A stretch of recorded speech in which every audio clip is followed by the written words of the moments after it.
What is going on? What is going on? Another Sunday. What is going on? We're going to say hi to the chat.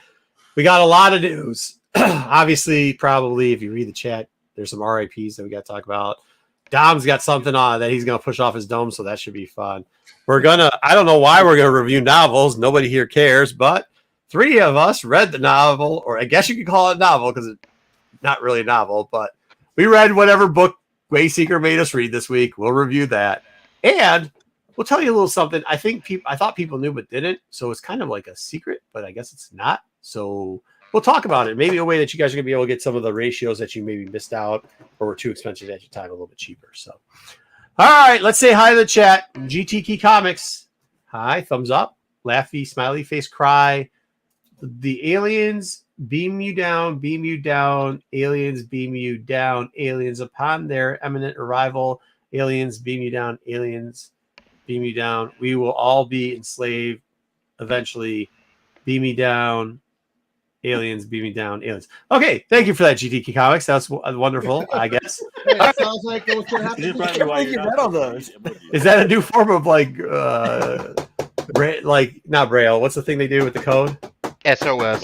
Yeah, Morse code. The SOS code. Morse code. Thank you, Morse code. And Morse code. SOS. Yeah. Evening, everyone. Looking forward. I hope that GT Key Comics is okay, and this isn't like an SOS that he just sent out. All right. Maybe he's experiencing the alien invasion before the rest of us do.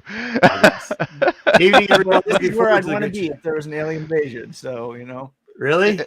Yeah. Really? Okay. Vader Prime. Evening, everyone. Looking forward to a great show filled with news, rants, and reviews. Catch you in the rewind. Peace and cheers. All right. What's that? It's coming, that alien invasion, so don't worry. Darth Ruben. Don't worry, it's coming, but don't worry. What does that mean, Dom? Dom, you weren't supposed to talk about that, man. I told you that in confidence. It's one or the other. Like it's not coming, so don't worry. I say as I reach up and take off my human mask. Reptilian face. Happy Darkside Sunday. Can't wait to hear the rant and reviews. Also, RIP Carl. All right. Yeah, we're going to get into that. Tommy Longbox, have a great Star Wars show. My fellow Darksiders, catch you on the other side. Do it. Cheers. Oh, wow. Okay. What was that about? I don't know what that was about. Okay. What? Tommy Longbox said, I'm not going to say what he said. Whatever. What? We're on a roll today. Yeah, we're already going good. Ed saying hi for their algorithm. Hi, Ed. Happy Sunday, Darksiders. Looking for that. Good to see you. How's it going, John? John, good. It's going very well. How are you? We live and breathe, John. We live and breathe. He's in grief over grief. Everybody's in grief. Grief card. Except for Marco. Marco's like the heartless person. Like, what do you I'm heartless. BJ, Brian J. Don't ruin my jokes already. What up, Marco? Dom Wayseeker. Thumbs up, thumbs up, thumbs up. There's Brian. Faye Double J. Thumbs up, thumbs up, thumbs up. Kim, thumbs up, thumbs up, thumbs up. I don't know what a bomba is. It's But that's totally what I'm going to be about. hey, Brian. No, sir. No, sir. No, sir. Don't worry about Wayseeker. Don't worry about it. Don't worry. It's a good word. It's good work. No, it's not a good word. I love you. It sounds like a video game thing. So I'm cool. It's not. I gotta read shit before I put it on the screen. Oh my god, Brian, well, get out of here. Okay, start the news, please. All right, we're starting with the big news, where everybody is sad over it. Right. As we know, this week at the end of the week, we had horrible news. Carl Weathers died at 76. Lots of good tributes poured out over the internet from colleagues from all different things, but especially the Star Wars colleagues, talking about all the ways that he helped them in the career. From everybody from Jar Jar Binks to everybody else, that just was sad to see him go, and I think we all are sad. What the crazy thing is I follow him on Twitter, and just like less than a day before the announcement, he was posting stuff on Twitter.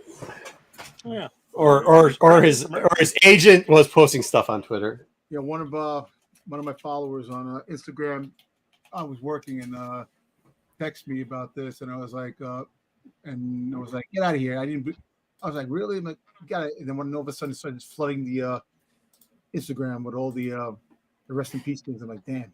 Yeah, he was a good guy. He's a nice guy. I mean, Yeah, he was almost 80, but hey, come on. I mean, he was almost 80. Just saying. We don't know if he was sick. That's the thing. They don't Dude, he know. was almost 80, Dom. I know, but you could be. Listen, my sister-in-law's pretty healthy in grandfather your lived to 107. What are you talking about? That's not the norm, bud. I know, I'm just saying, but 76, you would think, this day and age, that even Sylvester Stallone got on. He's older than him, and he's upset. He was in good shape because this man was a beast. He worked out, he trained, he was. But like I said, it doesn't matter what you do at any given time. Your time's up. Your time's up. That's what I'm saying. Life is fragile, and I think he. Did you live to be guys? The guy lived to be 80. Not yet. Sorry, guys, 7. Look. One thing that we all know as human beings, life is fleeting. Right. There you go. Life is fleeting. And this man had a great career. For all intents and purposes, he was a great guy. It was great to fans. I know that because I've met him once. He's definitely a good dude, and it's sad when we lose a genuinely good person. Yeah, there you go. Yeah, right, absolutely. It's not shocking, but it is sad. He started to get into a lot more directing, and that was his thing. He did a few episodes of Mandalorian, and he was actually going to do a lot more, and stuff at a time. So his directing was getting better. After Gene Boy was in the background, that one scene in one of the episodes, but he was getting better, and he had a lot of stuff on his plate. That one of my favorite characters of his. And I know people talk about Apollo and people talk about Greef Karga and Dylan and a lot of the other characters he's played. But one of my favorite characters of his that he played was Chubbs in Happy Chubbs. Gilmore. Everybody said, Yeah, Chubbs. That's actually we refer to him a lot as Chubbs in here. Yeah. No. We'll circle back when we talk a little bit more about that later. Yeah. We'll talk a little bit more about AI because JJ had to put something in there, and so CGI and all that stuff. So we'll come back to what this means for Mando and all that stuff a little bit, but wanted to give him rest in peace, his honor right off. He did a great job, man. He was, as he said, if you've met him, he's a real good guy. He's a real one. So yeah, good for him, man. I mean, I'm glad he had. Sucks he dies, but thank you, Carl Weathers. Yep. Yeah, he did a great job, man. He was great. Appreciate what he gave us. Here's somebody who I don't appreciate quite as much. Giancarlo Esposito came out this week saying Moff Gideon is alive. A clone died. That was it. He maintains that we will see him again in the future, which to me says he's not in the next thing because he couldn't say that if he was in the next thing. So I have a theory. I have a theory that he is, though he's never shown it. I have a theory that Moff Gideon may actually be force sensitive in some form or fashion. What happened? Because he seems to be. What happened? He seems to be. He seems to be obsessed with, force users. Yeah, because he's part of the program to bring back Palpatine, and he needs force users. I don't think he's a force user though. Well, I think he made a clone to himself, so his clone died. That's why he's coming back. I think Giancarlo Esposito knows what we all know is that nobody dies in Star Wars anymore. Exactly. JJ and the nobody dies theory. Yep. Yeah. Except for Uncle Owen and Aunt Beru. Who needs again? But this to me says if he was in the movie, he wouldn't be able to say anything. So we're not going to see him at least immediately. Agreed. So if he comes back, it's down the road, which I'm good. I don't want him to come back. Do you really want do we want Moff Gideon clones? No. That's why I mean kind of appreciate what we had, right? I didn't want Moff Gideon in the third season of Mandalorian. You didn't have a choice. Yeah. Oh, agreed. I don't know. That was a badass fight, at least. Yeah. That's why season 2 of Mando overrides season 3 any friggin' day. I can tell you that. Oh my god. We're not doing this again, Dom. Yes, we are All doing right. this. No, we're not doing this No. again. No, no, I don't have time for Dom the Contrarian. Let's move on. All right, so here's something I am interested in. Nika Futterman, she's primarily a voice actress. Why is her voice face actress. half- She's the one who. Because he doesn't know how to put it in there without taking the I'm lines just out. saying, it looks like one side is like slagging. Yeah, how'd you do her dirty like that, bro? You just did that lady dirty. Wayseeker. Looks like a Before before and and after. Come on, And why did you show Ventress with only her tits and her That's how butt? it works. This is how it works when you put in thumbnails and you put them into the Google Slides. You can't rearrange it, the whole thing, and so it just that's how Wait, it, you want to left do the side is news, one you do the shot. news. But But right side is I don't know what's going on, man. she shared on a recent Star Wars podcast this week that Bad Batch is just the appetizer, and that's her words, for her character. And she says there may be, and I quote, an entree and even a dessert in the works. So this tells me two things. So is she implying that Asajj Ventress is a whole snack? Is that what we're going for here with this commentary? The buffet. She's a buffet. What does that like? What did any of the? I mean, I know their words. I know their words. I get that. I can read them. But what type of word salad bullshit is this? We're going to see more Asajj Ventress, and this is not the only place that she's going to show up. Okay, but my question is, Wayseeker, if we're gonna see more, couldn't she have just said we're gonna see more Asajj Ventress and not gone into this whole food salad thing? If you have listened to it, and I put the link in there, she's like, I don't want to get in trouble. Let me see how I can say this in a way that I can say it without getting in trouble.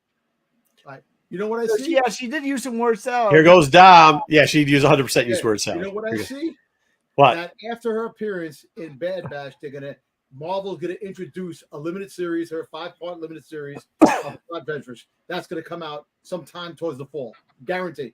I think it. So Well, it's I going don't to be think- animation. I don't think She's that's what not- she was referring to. She's not going to do anything other. That's than not what she's referring to, but I have no doubt with that they're doing character drops from the minis and they're working out and they're going to continue to do 4-part character drops from the minis. So I don't know where Dom thinks February is going to happen because he one time guaranteed us we were going to get a Boba Fett fucking bounty hunter series, which we still have never seen. I don't want But- to be. Don't throw me now because I'll go off right now. Dom, Because- which we've still to this day never seen. However, Yeah. I mean, I would imagine that any character that gets any type of pop, that why wouldn't that trickle down? Because it always does. So since there's a pop with Ventress, why wouldn't they have a trickle down for her? Gonna get that True. Deep 2 Lost comic book adaptation. We're gonna get Dark Disciples comic book Well, adaptation, you're 4-part actually gonna series. keep that, or you're gonna get takes place after Dark Disciple series before Bad Batch, right there on what happened. How's They're it not going? doing that, No, Dom. I don't They're think not. I don't They're think they're gonna because do that. there's no way they're bringing her back to put her in Bad Batch. Dave will not let that get to a comic first or a novel. He is 100% going to get her into animation or into a TV show if he So does the that. real question I have, and I think it's going to be one or the other. It could be Tales of the Jedi. Could be the next place we see her, or this is the next animation project. Okay. Is it going to be Clone War This shorts. Clone Wars shorts it's gonna might. be like Asajj Ventress during this time period after the Bad Batch. Oh, I don't think it's going to be one. I think he's going to go out and try to claim as many characters as he can. Like they just said, Clone War shorts. That's what we're going to get. They're not calling it Clone War shorts, but that's what we're going to get. We're going to get a bunch of 1-2 Dude, storyline. It's going to be 1-2 storylines. It's going to be pickup characters. Look at the pattern. Use them all Wayseeker. up so that you can claim you put them in canon. That's what he's going to do. Look at the pattern, Wayseeker. And I'm not trying to be negative here. This could actually positively work. But Mhm. the thing about it is like, look at the pattern, Wayseeker. No, I think the pattern is there's he'd like to patterns. do a new show. That like this is the end of the show. It I'm could be teamed up. the next animation show, the next project. It could be about something like the past, right? About helping the Jedi, whatever. Her and Quinlan, who knows? I'm just saying it could be the next 2 or 3 season show. Well- It could be centered on Asajj. I don't think you're saying different stuff than we're saying. What we're saying is it's going to be a formula of what they found out worked, which was Tales from the Jedi, but doing it with Clone War style characters So they're just going to keep like they did with Ahsoka, and they're just going to bring these in. You can get 3 or 4. That's 3 or 4. implied. That's implied by what the the flashbacks in Ahsoka. They're really like. Look, Dave is never going to let go of Clone Wars entirely. Never. He's just not. Okay, and so he's gonna do as much as he can to keep Clone Wars in the forefront of everybody's And those mind. characters, because he can Those characters. If he could say, "I have something, but I just can't tell you about it," that he gets to hold that character on for a little bit longer. And that's look, what he's doing. I'm not complaining about Clone Wars. It was a good show. Yeah, it was good. I liked it. I've not seen every episode, but I've seen most sucked. of it. Huh? Resistance sucked though. Resistance was horrible. Resistance sucked big balls, which was bad for me because I wanted, Starfighter pilots, but I still haven't gotten Starfighter pilots. Yeah. No, I get that. Yeah, but that's what I mean. I don't think it's especially the. This is where I think it differs from live action though. Is like if the voice actress is the one saying it, then that means she has work on it, right? Right. Yeah, So- this will be an animated project. This will be Good an point, animated JJ. project. Yeah, I think we read too much into this stuff sometimes. Yeah. In the world of publicity for media, part of it is securing your future work too. That's why directors do publicity. That's why actors do publicity. Yeah. They're not going to say, "Well, this is the end of Asajj Adventures. I'm never playing this role again." Right. A lot of times, even when they say that, that's not true. Remember Hugh Jackman and Logan? Right. He was Still like, playing it. No, Wolverine. I'm not going back to that. It took a bag of money in like 3 years, and he's back to it. So, But you don't think there is is any? But sometimes if there's smoke, there's fire, and we do know that there is a habit of. I actually believe it more when it comes from like a producer or in like a studio announcement than I am. Fair. I believe it from. It could be that she's just in like one episode of Bad Batch, but she's in it a lot. I mean, that could be what she's talking about. Who knows? That's All right. true as well. All right. Keep going. Or what forward. Dom said could be true. There's going to be a whole rollout of all of Asajj Ventress. She's going to take over all Star Wars Here for we 3 go. months in the fall. I'm ready. Here we go.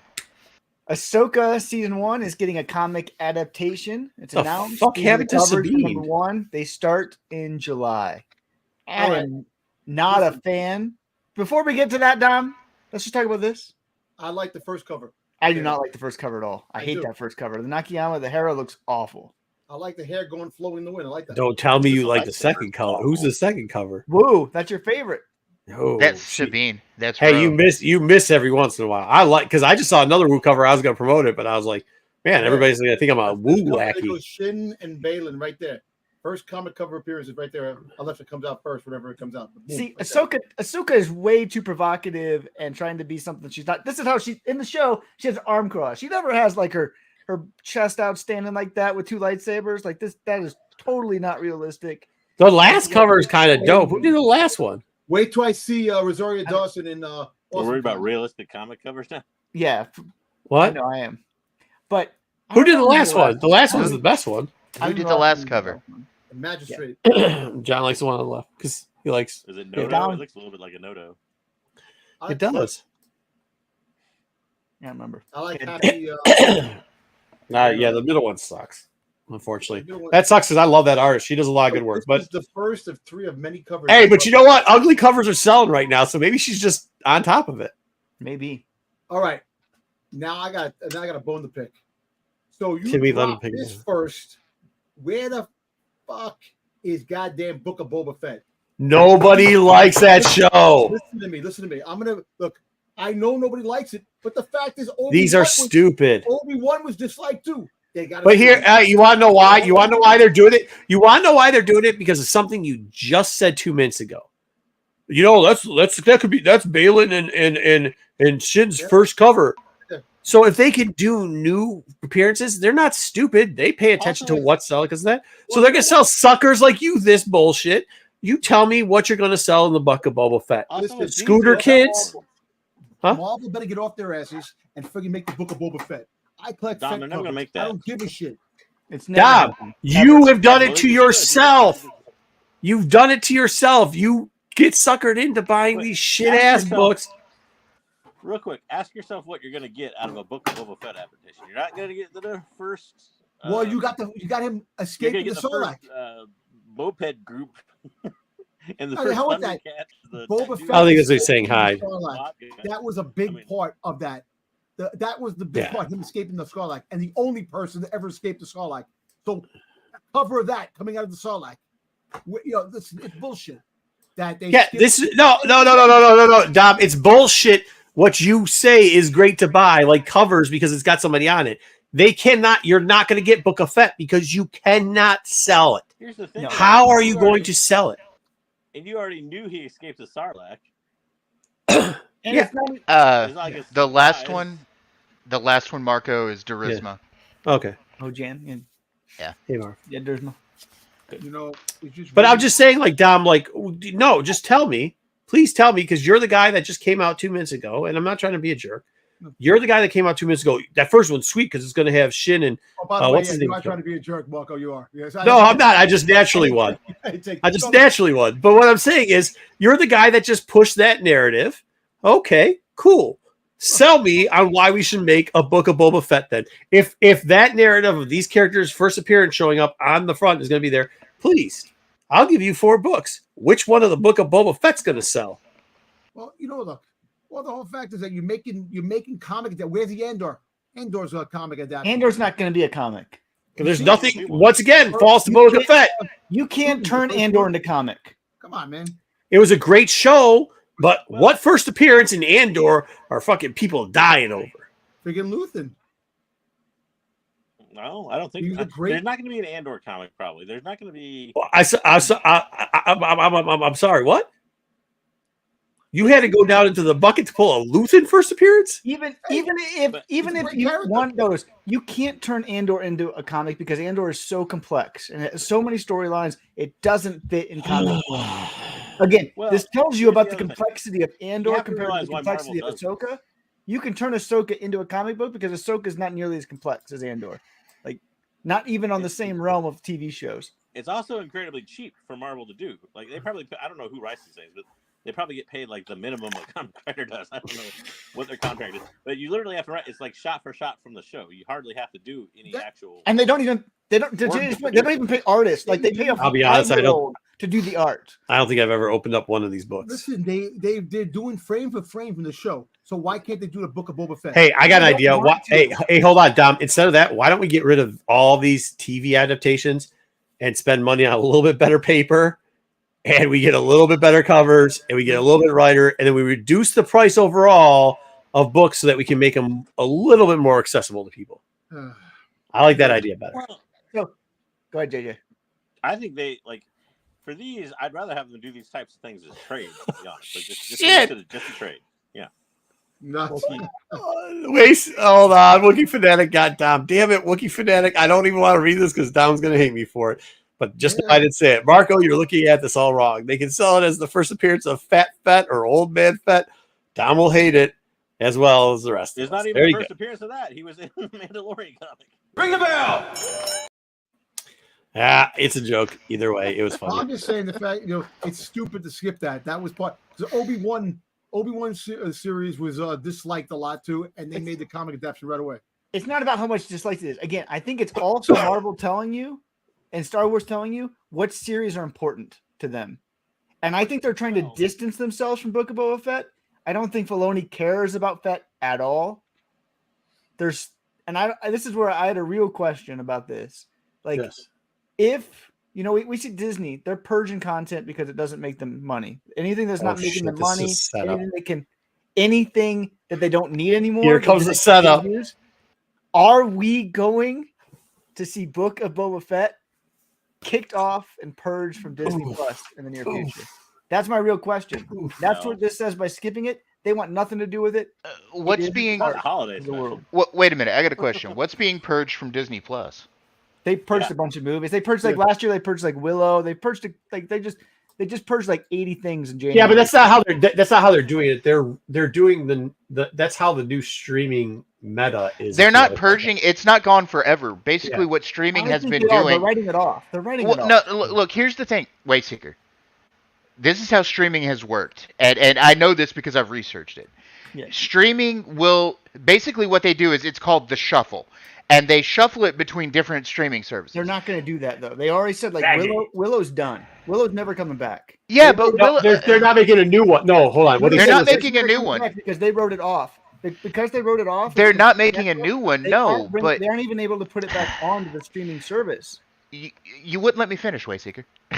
But I'm just saying Disney has addressed this. It's not coming back. Yes, for one show, dude. Other shows. One too. show. No, One other show. shows. Well, Other shows. Disney has always had a thing. Even when you go back to DVD and VHS sales back in the 80s and 90s, they have a thing called the vault at Disney. They shuffle this shit in and out, and I assure you, some of the stuff will come back. It's just not going to be. This is how they make their shit rare. This is how they reintroduce things. Disney's always done this. It's not as drastic as you think it is. No, they've addressed this though, and I can show you when they talked about the stuff that they pulled. It's not vault. It is stuff that's gone. And I'm telling you, they're not going to purge anything Star Wars. They're just not. It's one of their big IPs. It's one of their big IPs. They're not going to purge it. Look, I'm telling you. the Book of Boba Fett, as bad as it was, there's a lot of people that actually did like it, which like I said, I'm a Fett fan. Was I a huge Book of Boba Fett fan? No. But there are some parts in that damn thing that were great. You got to see I liked it. You got to see Black K from comic books to live action. You got to see a lot of different things that were in the show that actually was pretty cool. But like it sucks that Marvel. I know that Boba Fett isn't a Dave guy, but but Boba Fett is a big part of the Star Wars universe. And you know what? Then if you're gonna do that, make it right. Make him the John Wick of the same fucking Star Wars universe. Wayseeker ain't wrong. They didn't put it in the vault. They wrote it off. They did. Well, Willow, not Willow the movie, the TV show, not just Willow. They wrote off a lot. And of I stuff. wasn't disagreeing with him, but I'm telling you, Willow is not a huge IP.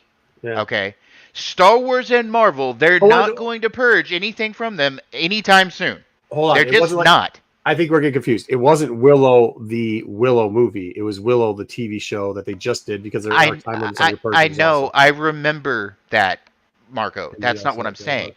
I'm saying they're purging small stuff that doesn't matter to the long run. They are not going to purge Lucasfilm stuff. They are not going to purge Marvel stuff. It's not going to happen. Willow is. Well, hold on. Willow is Lucasfilm, and they did purge They actually purged Marvel stuff too. So you have to. There was like 64 items that they purged, and some of them were Marvel items. Well, you know what? Listen, then I mean, who knows? They're not going to purge Book of Boba Fett. He's just trolling fucking Dom on that. You don't think there's a chance? No, none, zero. It wasn't good. Less than zero. You could put the Book of Boba Fett with the Rise of Skywalker because there was no comic adaptation for the Rise of Skywalker that came out. Marvel didn't do it. So if Marvel didn't do the Rise of Skywalker that made over $1 billion, even though it Which was one? Was that the Rise last of one? Skywalker, the last one. Yeah. If they didn't do a comic adaptation to that, I can see him not doing the comic. This is the first thing to go. Hey, Ruben's got a good one. This is the first thing to go. Resistance. If Resistance goes, it then should go. But that's Filoni's property in a way that's not. You're just trolling, Dom. Let's move along. We'll see. We'll see. I got it. It's less than zero. I'm telling you, they better surprise me because I have a rant later on about shit too. This is definitely gonna be. What could your rant be? No, it's gonna be. Move along. Let's go. Next one. Or I'm gonna move it along. The subject because I didn't get a freaking talk. Oh, go ahead, JJ. What did you want to say? I didn't get to finish what I was going to say either, but go ahead. Yeah. Well, this will probably finish your point a little bit, Fade, in the fact that they're not considering, like Fade is a little bit, you have to consider other things in contracts and the royalties you pay to actors and stuff like that. You can't necessarily just cut out an entire 8 episodes of something that has like Pedro Pascal in it. It has Filoni direct. You have to pay people all those things. They all have contracts related to that. It could be especially in a contract that they could have cut that out after a year. They don't have to pay those royalties, and they get off cheaper. Especially after what the strikes solved and the new contracts with SAG-AFTRA and the Writers Guild. Okay, there's certain things that are not going to be removed. Are they going to remove little things? Of course they will. But Book of Boba Fett, and I will agree with Dom on this, Boba Fett's a big enough character with enough noteworthiness that they're not going to remove Book of Boba Fett. It's just not going to happen. Okay? Stuff like Resistance will go before Book of Boba Fett does. Well, Resistance is too far gone. You can't get the tax credit for Resistance. Exactly. And the reason why the Willow show got cut is because, A, all you have with the Willow IP was the movie and that first season of a series, which, by the way, I actually liked. But, that being said, it did not draw enough star power to keep it there. Okay, so I think we're missing the point. This is usually a regular thing where Wayseeker just trolls fucking Dom.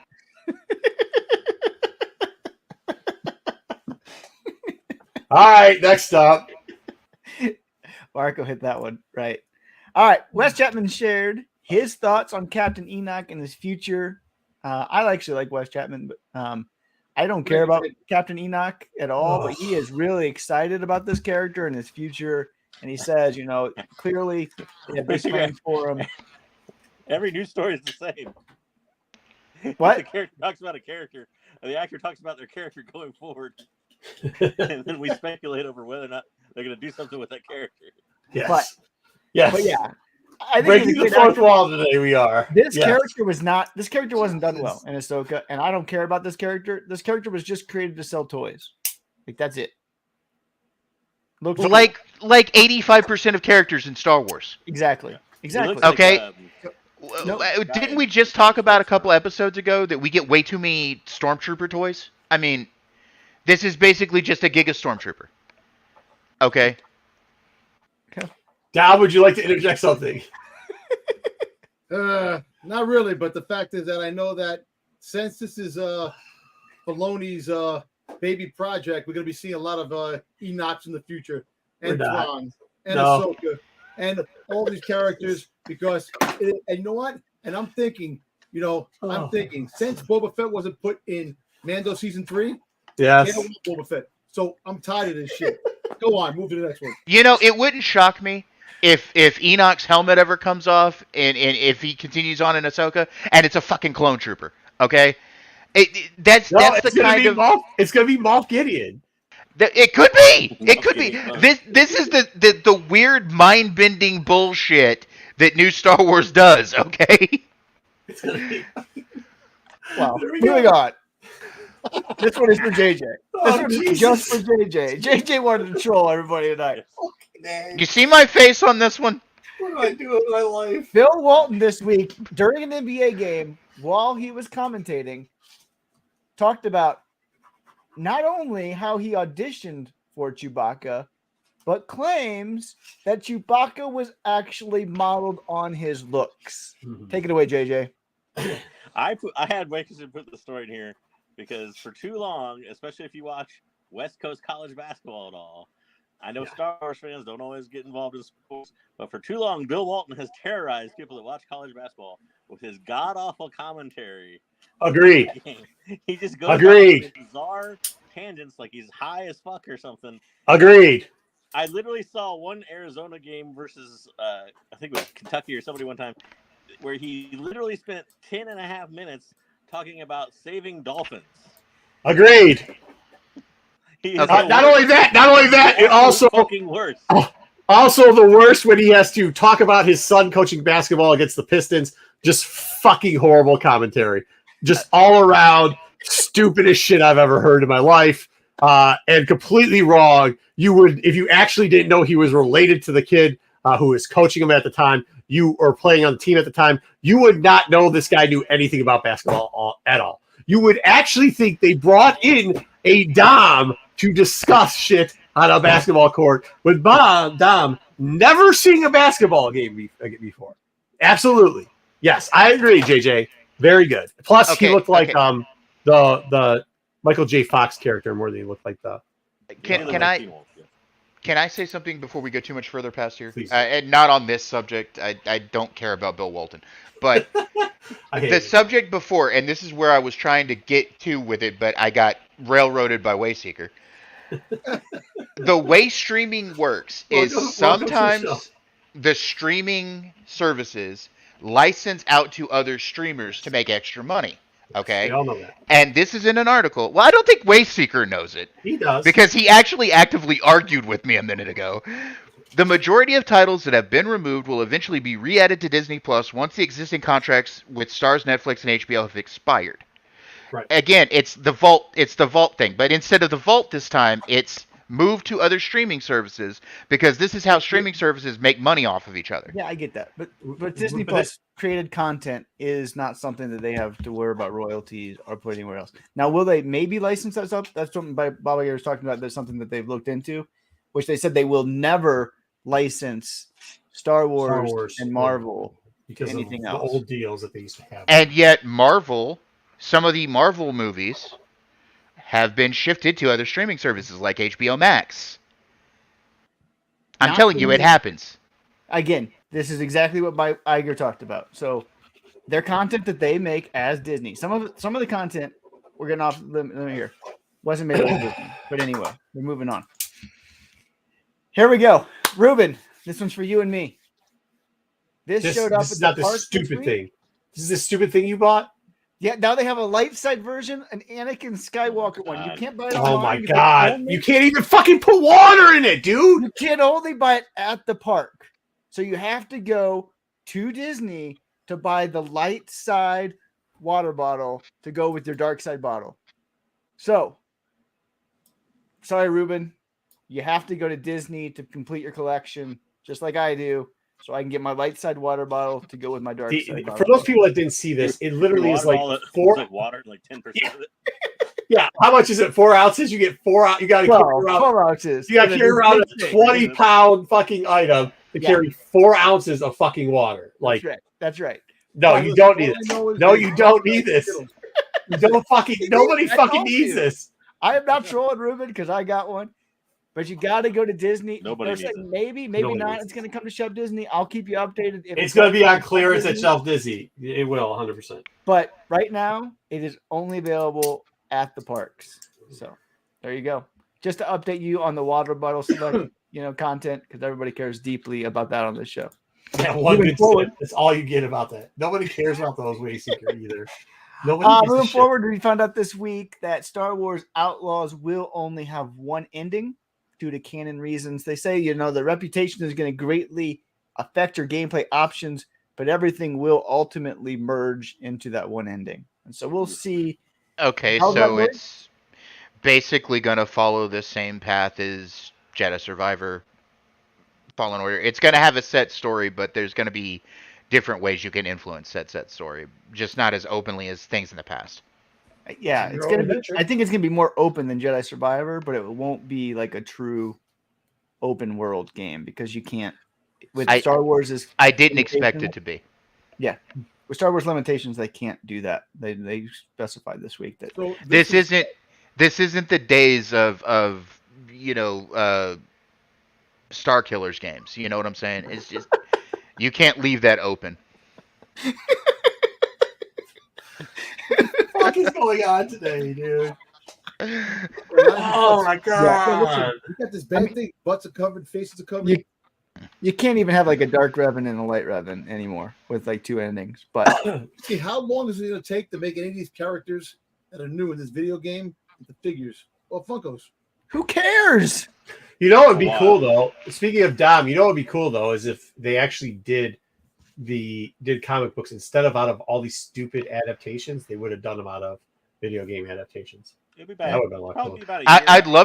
I'd love to see comic book based around Cal Kestis. That'd be great. Oh, not even just base, just do the cutscenes, just give us the storylines, make it a 4 comic book series, do that, do the MMO, do the what the he's fuck, gonna the other actually- MMO. I'd rather them do what they did. I mean, I'd rather you do the Jedi story where you get, we got the 5 comics, but it wasn't with Cal Kestis, but with Cal Kestis Master, and so like that was the Yeah, way of I getting guess. I'm all about that Fallen Order Dark Temple comic series. It's really good. So Well, Yeah, the light side ones versus dark side. Yeah, they just changed because that little 4-ounce thing's the only thing that does the color. So the they just color lights up. So they put a new light in there, and they put a Yeah, new no, bulb it's in not. No, isn't it just the red thing? Isn't the insert, the water insert, the red thing? So it's just a light with a red thing. So they just take out the red thing, put in a blue thing. You probably just you're right. That's it. It's just a 4-ounce. Jesus, what are we Washington. talking about? In Washington. Dude. Easy money. Hmm. Agree or disagree? This is another one of these JJ specials. For Star Wars to survive, the CGI actor must go. I think this is especially relevant given Carl Weathers' passing and what they're going to do with Mando's, movie and everything like that. Does the CGI actor have to go for Star Wars projects moving forward? I would prefer that they recast. I agree. I would prefer that they recast. Sebastian Stan could have played a younger Luke Skywalker in Book of Boba Fett. He looks close enough to Mark Hamill that he could have played Luke Skywalker. What about freaking the freaking Grand Moff Tarkin? How bad he looked in Revenge of the Sith. There's nothing wrong with Grand Moff Tarkin. Shut your mouth. No, I don't. I think there's certain characters that you can't recast. I think there's certain characters that you can recast. I think it is character. Okay, fine. If you're gonna pull this bullshit, make it look good. This is horrendous. They did better with Luke in Book of Boba Fett, but this is horrendous. Huh? So evolve the technology before you start pulling this bullshit. Just saying. I don't even think it's a matter of evolving the technology. You can only make it look so good. Nothing CGI is ever going to look as fluid as a real person. It's just not in the way things are shot. They shoot things in the volume, so it's a little bit cheaper. But the way you can't just cut a CGI in there or put a mask on and over the face. You can make it look super realistic. Don't get me wrong, but it's never going to match up perfectly. Wait, we're saying this Leia is the worst thing they've ever done in CGI? That's her daughter. That's Leia's daughter with CGI. Well, that's fine. CGI too. You gotta remember they're also for the CGI versions. A lot of times now they're using AI voices. Going forward, you'll probably use an AI synthesized voice for Vader because James Earl Jones is not going to do it anymore. So I mean, he also made money off of that though. Here's the thing. Yeah, here's the thing with it. I don't mind if it's an emergency and somebody like passes away and you are already shooting stuff and you need it to finish up the movie. Mm-hmm. But like. Yeah, just to keep new stories. Yeah, stop. Like, don't bring young Luke back to look like whatever. Like, young Luke didn't need to be in that. Like, how about that? How about get away from doing that? Well, how about this? How about take the characters that were in the movie and put them in cartoons and put new characters? And if you have to put them CGI in a movie, you get somebody really quick. No, you just don't put them in. You just don't do. You don't have to make put cartoons. It in. Make cartoons. Yeah, fine. That's fine with that. Well, I think certain characters you do and you don't like. You could put. Yeah, I do too. I agree. I think this Leia looks really good. But at the same time, like State said, you could have recasted that character.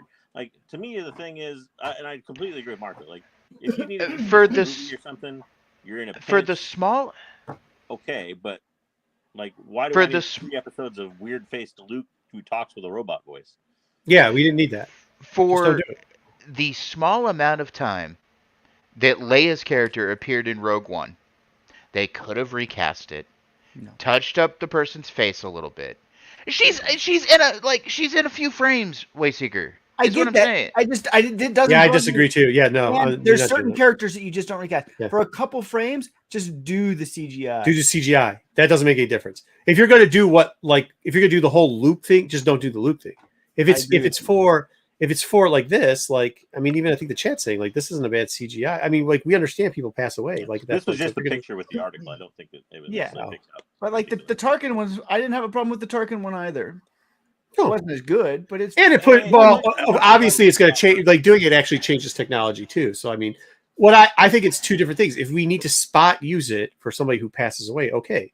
If we need to use it for like you said earlier, for that fucking like either recast a young Luke or don't use it. Like that's what I'm saying. The CGI isn't so bad for this, I guess. That's fine. I really wasn't upset about this in Rogue One. Okay, it's not. It's on screen for so short a time it doesn't really matter. Okay, same with Tarkin in Revenge of the Sith.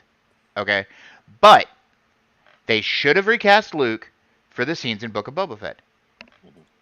I disagree with that. I just don't think you can use it. I think there's certain characters that you can't recast. No, The way they aimed the story, there's no way you could have left Luke out of that.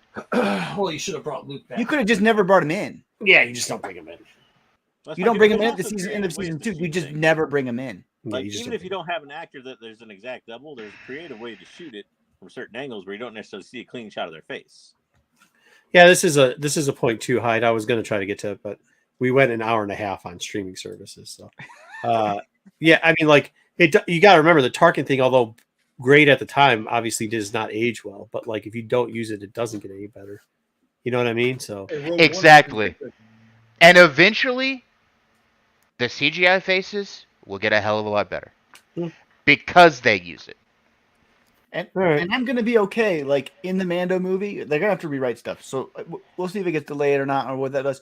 Like if they have one scene of, but they were never not going to fill it. They were never not going to not fill in Luke Skywalker in this period between this and the sequels.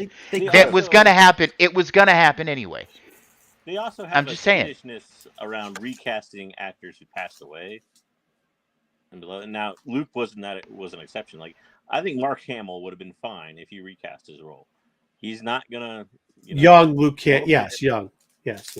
Yeah. For a young Luke, Sebastian Stan would have looked good. I'm just saying. I don't think he would have met. I don't think he would have cared. Now there's people that are like, oh, you can't ever recast, a Carrie Fisher. Yeah, no, but to me, sometimes when it's not done well, and hold on now, it's not always done well, but when it's not done well, like kind of Luke and Book of Boba Fett, it's worse for their memory, in my opinion, than if they just recast it. Yeah, I think, but like with some of these legacy characters, we don't need to recast them because we could just move on from them. I guess. Yeah, I'm agreeing. Well, honestly, I would like if the whole Star Wars saga would move on from the Skywalker part of it anyway. Give me the past. That's all I'm saying. But it's going forward. Wayseekers, right? It's just like Carl Weathers is Grief Karga. You don't have to use Grief Karga in the rest of the Mandalorian story. That's what I'm saying. No, they could write him off. They could say he died off panel. Yeah, now, if they start to use the CGI version, they have to rewrite it. Then I'm going to call out Disney a little bit for being a little absurd. Dom, they didn't write the entire story, and season 4 was written by Jon Favreau already. Okay, I'm also okay if they do one scene. Tom. JJ, I'm also okay if they do one scene with Grief Karga where you see him dead and something like that. Yeah, you see him dead or in the background. Like maybe. I understand that because I prefer that than off. Cara Dune. I think it's good for 3 seasons or 2 seasons. Cara Dune is a little bit different though because Cara Dune didn't die and she's completely different story. But I'm saying, look, you could have killed off the character if you really wanted to. Yeah, and they don't mention her really. That's my point. Going forward. It could be the same with Grief Karga. You could just say, Grief's running Navarro. Yep. You don't ever have to bring him back up. Oh, he's off planet right now. Mando is living on Navarro. So what? He's a magistrate Navarro. He's a big part of Navarro. Hey, bro. I mean, I live in a small town, and I see our mayor a decent amount of time. But in both of the other cities I lived in, never see the mayor. Never. Unless I wanted to go see the mayor.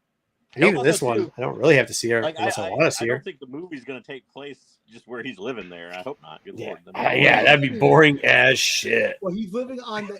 That's where he's living. But he's so now Mandalorian season 4 has become Mando homebody, and we're just going to see him. He just sits on the rocking chair on the front porch. Yeah, just cooks for Grogu every day. Grogu going to be fishing in the pond. Yeah. That's it. Grogu's gonna be force lifting creatures out of the pond and eating them, Yeah.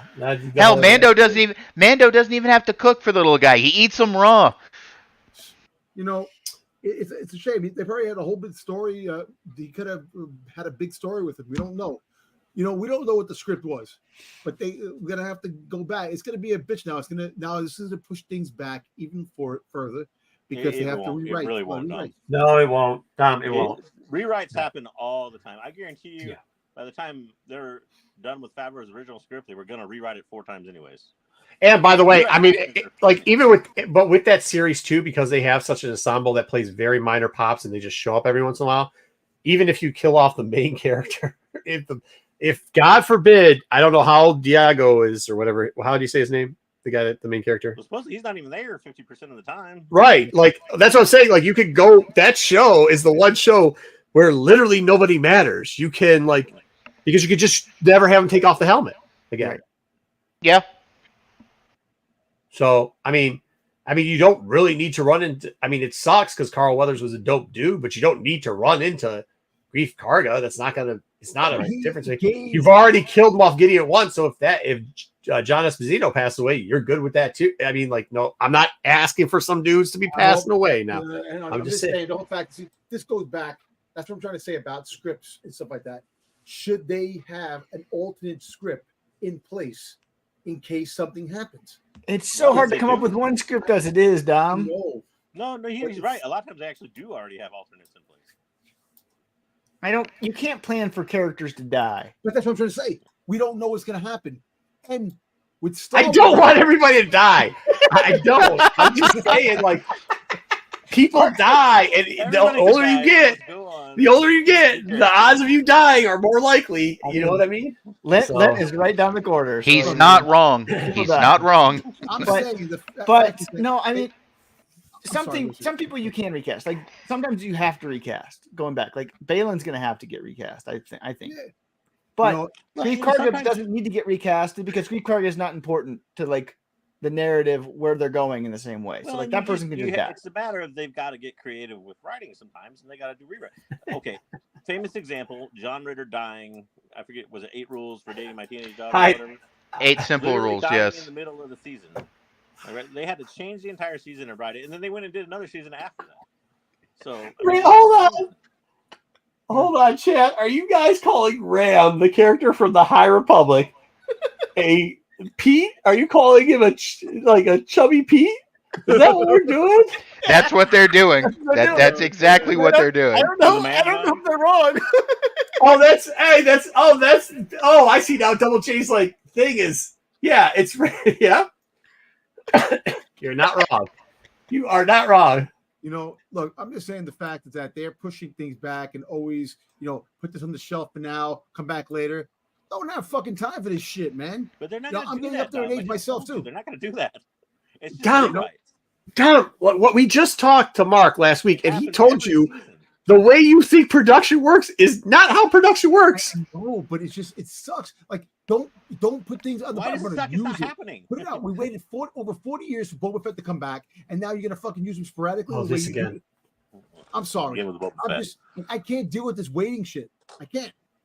Fucking dude, I don't usually prescribe people to fucking just take some THC, but fucking take some THC, bro. Like you got take an edible, take a fucking drink. I'm not saying smoke because it's bad for your thing, but fucking chill. No, I freaking sit there and worry about this shit all the time. I sit there and say to myself, shit's taking too long. When I was a kid, you didn't have a care in the world. There's other things to distract you. Now that you're freaking older, it takes. I find money in my life to distract me. Are you kidding me? I'm so fucking busy when I was younger, all I could do is fuck around and find out. Now I'm so fucking busy, I got no time for doing it. Well, I mean, I fuck around a bit. I find out a bit too, but not as much as I used to. Are you out of your mind? I used to have so much fucking time. Hold on. We got to give it to BK. The fucking guy never hits it this early, but he hit it today. THP equals Star Wars canon.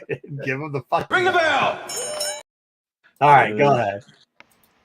All right. I love the Harvey covers.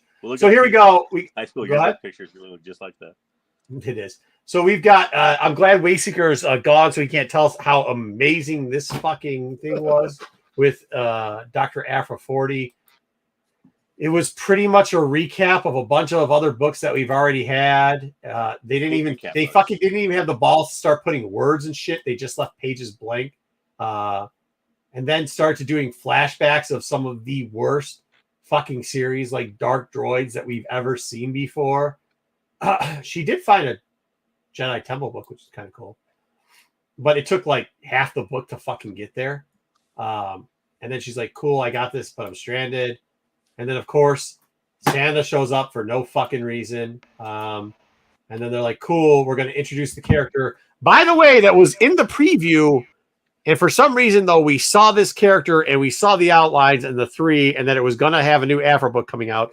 Wayseeker still doesn't think that that's an announcement that new Afro book's coming out. They're at the bar, as a matter of fact, that shows up in that fucking book that this character says that they're going to go and hunt Dr. Aphra. What's her name? Rusty Nuckets? Busty Wuckets? Rosalind Grace. Rosalind Grace. Rosalind Grace, the bounty hunter, is going for the Imperials to go hunt Aphra. And that says the end for now. Yeah. And for some reason, people believe that this is the end of Dr. Aphra because that's what the big pump on the Ugly Book was. And obviously, it's not the end of Dr. Aphra. They're just rebooting. They're not even fucking rebooting the storyline. They're just starting it at 1 again. It's actually the continuation of this fucking storyline. Hopefully without all flashbacks and shit. I hope one thing is different. I hope the sometime after is years after. So I hope we're not. moving. It's leading right into it says sometime after it on that panel at the top page. We don't know how much later that is. What you say? Oh, sometime after. Oh, sometime after. He's saying this. That last page he's hoping is sometime in the future, like considerable amount of time. Like 5 years, whatever. Oh, okay. Okay. I can deal with that. We get out of the Star Wars, out of the Darth Vader era, and we're moving somewhere in the future. So I actually didn't think it was a good comic, but I do really hope that sometime after is years after. You want to know what I hope? I really hope that this character right here, Rosalind Grace, becomes the new Darth Vader. I hope they go back because we just talked about this before. It was a struggle, and you can blame that on hunting Aphra, right? Yeah, hunting Aphra. What I said. Darth Vader isn't like Sith Lord. Just to clarify. No, yeah. That's what I was getting at. Yeah. Thank you, JJ. Thank you for clarifying. I was going to get to that point, but thank you for clarifying. I hope this goes back to the style that made Aphra extremely popular, and we have been tricked I have been tricked a couple times. Maybe it's because I give everything a shot. During this last couple runs, during this 1 through 40, that they were going to go back to that place where you have Aphra going out there and finding artifacts, which they hinted at in this book, and somebody chasing her and her getting away at playing the Wile E. Coyote while we get to see cool artifacts going around and that type of stuff and some death droids and stuff. I pray and hope that whoever writes this new series, we know who it's going to be. It's not a big surprise because they've already leaked it, but we know that it's going to be, it looks like a chasing scenario. I hope it gets back to the original thing, the thing that made Dr. Aphra very popular in the future. So. I think that's what they're doing. I really do. I hope so. I really hope so. I think the crossovers really ruined. I don't think it was just that. I don't think it was just that. I because even before the crossovers, like this whole Spark Eternal thing wasn't a crossover. That was the part of the crossover. Yeah, it was part of it. It was the lead up to Dark Droids. Yeah, but it was mostly Aphra. Yeah, I agree. But remember, as we said earlier, like the first two, like it was kind of cool. She got a necromancer sword, and it was dealing with something with the Sith, and then it just got drawn out to relationship. Like this has become the Fabio. Is Fabio the guy that used to do there used to be those Fabio books? You know what I'm talking about? Like all the women used to read Fabio books. I don't know anything about him though. Well, what about Fabio? It's like it's always about a romance story every 2 seconds. Like that's never what Aphra was about. Yeah. Aphra was about adventure. She's an adventure thing. Like and just like they turned it into more relationship stuff, which is fine, I guess. Why but like end the series, put her on live action. That's it. What are you talking about? Everything's got to bounce from a medium for it to work. But I mean, let's be honest. We could see it too. The popularity of Aphra isn't what it was 2 years ago, too. I mean, it just isn't. So hopefully, it brings back to those adventure storylines. I still want to go back to something I said last week. I know I took a lot of heat for it. I still think this is the better run. And I went back last week, and I think people forget about that first run. Is Gillen was only involved in the first 13 issues. I'm not saying that Gillen was the problem in the first run. I actually went back to the same thing. Spurrier came on at 14. So if I had to rate like the runs, Gillen's 13 comics were the best 13 comics. I was not a fan of Spurrier, and so from 14 to 40, like that story did not work for me. So this is where I said went back and said if I was going to rate the runs, I'm going to say this one's higher because I was not a fan of Spurrier from 14 on. But the first 13 issues of Aphra 1, the first series, were better. I'll grant you that. Gillen's Aphra was better. Yeah, I think that's the one that I think a lot of us. Issues of Wong's were better too. Yeah, I would agree, but that's where. Well, wait, you can't say that, JJ, because I said something like that, and you were like, you were loving it. I go, yeah, like that little beginning part. I was. I said they were better. I didn't say that good, but Yeah, they were also like because hold on, in that Thirst 14, she was doing that shit again. Remember, she had the tags coming after her and This is a chasing her from town to town. Right? This is a compliment, right? I think so. Yes. Yeah. Yes. Okay. Yeah. I have Fabio. Okay, so it's probably Fabio was probably before your time, but there was this guy named Fabio who would do butter commercials. He had very long hair and like what would now we'd call like Karens or whatever. They loved them. The older version, the 80s version of that. He was a very creepy romance model thing, but Marco was right. He was. You need to open your shirt a little more. And... My mother read a lot of romance novels, and he was literally on the cover of every romance novel for like 10 years. Yeah, you'd have to have your shirt open as much as I normally do in a buttoned-up shirt. That's the only difference. Like you would have to. All right, so like, hey, I mean, I think it's promising. It looks like we're gonna get good stuff out of that. Things we're not gonna get good stuff out of. Obi-Wan Kenobi's number 5 coming out. So where that story's going. Yep. Dom, we get this. And no Book of Boba Fett. All right, next up, though, we do get what we have been asking for. We get the return of Mace Windu. So far, this is looking good. The previews are all looking good on it. The preview pages are looking good on it. When does this book come out? Next week. Mm-hmm. Okay. We're going through next week right now. What's that? The 1 in 25 is going to be hot. People are liking the 1 in 25. Yeah. Not just because the A cover is dope as shit, too. As I was about to say, they've got a bunch of great art going through this book. And the storyline seems refreshing. I can't imagine there's going to be a lot of these 1 in 100s, though. I get that it's a new series.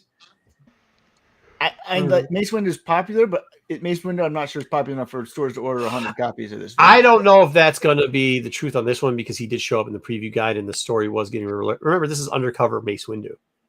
Like, that's kind of cool, man. So is this going to be pre-Clone Wars Mace Windu? Yes. Okay. Right? It's going to be It's right after Qui-Gon dies. Right? Qui-Gon dies, yeah. Okay. So he's finishing Qui-Gon's mission. So episode 1, between episode 1 and 2. That's right. Oh, shots fired between Bry and John. They're going at it. John is apparently not a Mace Windu fan, and Bry is. All right. Listen, it does look blah, but some people they're gonna hide. This is the reason why the 25 is gonna get hyped because of the quote unquote new character, which we talked about it. But isn't she's in the preview book? Yeah, she's in the preview. Yeah, she is. So it's not even her first appearance; it's her first cover. Well, yeah, she's in for a minute. Yeah. I like the cover with him with the lightsaber in front of his face. The A cover, yeah, it's Yeah, me too. I wish that was the Virgin. On miniseries, that's why we're getting pump the brakes on the the Phantom Menace of a new character. And all banking these on it. characters. Whoa, Bry. JJ's right. Right. We can't use the word plant because I know some people got upset with it the other day. So let's not do that. Mace. This is also, if you haven't been watching Arena please check out the shorts. I know that Pete, just because I'm looking at the one Mace Windu book, he did the special on the Black History Month book. So that is one of them right there with Mace Windu fighting off with his purple lightsaber. Which is how they should do it, right? Give us characters in the book for Black History Month. Cool. I actually think, yes, I agree. They fucking hit a home run with all the covers here. I actually think, I think it's not something all of us asked for, John, but after reading the preview of it, it's something we all have asked for. It's good. The art's good. The writing's good. It's good, man. Well, and they give us good covers. I mean, asked for, so like, I didn't ask specifically for more Mace Windu, but at the same time, we all kind of asked for them to, like, explore things outside the Skywalker. And do minis on it. Yep. Yeah, that's what I'm. So. Yep. Exactly. Things outside of the Skywalker saga. Please. Well, technically, there's a link because it's not really that far outside of the Skywalker saga. Let's be clear. Still, it's not Skywalker focused. Yeah, no. This is what I'm saying. Like, this is a mini. It's good story.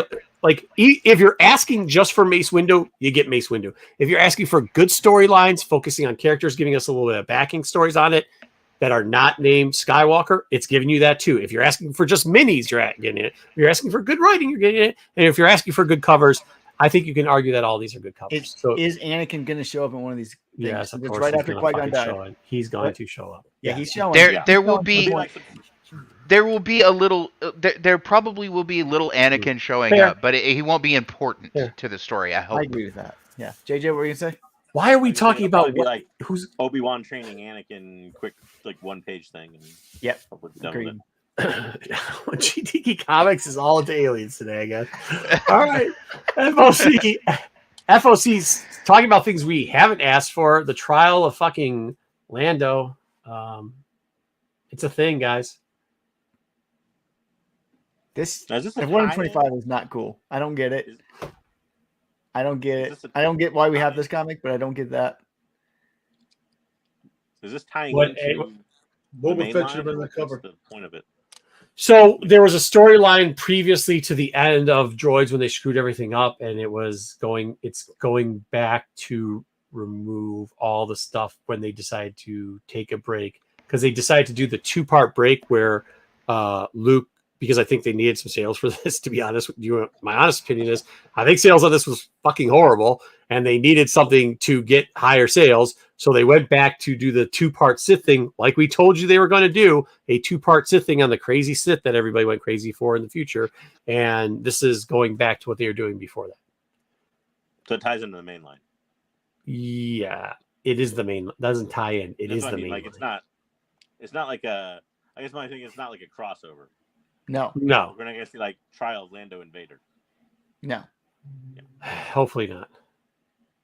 But we don't want to see this either. I don't think we want to see this either. So there you go. No. I hope Lando is guilty. Hey, I hope not either, right? Yeah. I think so too, Hyde. I think it's gonna be good. I'm really excited about that Mace series. I'm not a huge Mace Windu fan, mind you. Not a huge fan of them, but I think they're going to do a good job on that one. Boba Fett should have been that cover. Oh, Yeah, for fuck's Jabba, sake, yeah, no. Boba. I will give it a read if nothing. I will give it a read if nothing else. The Mace one or this thing?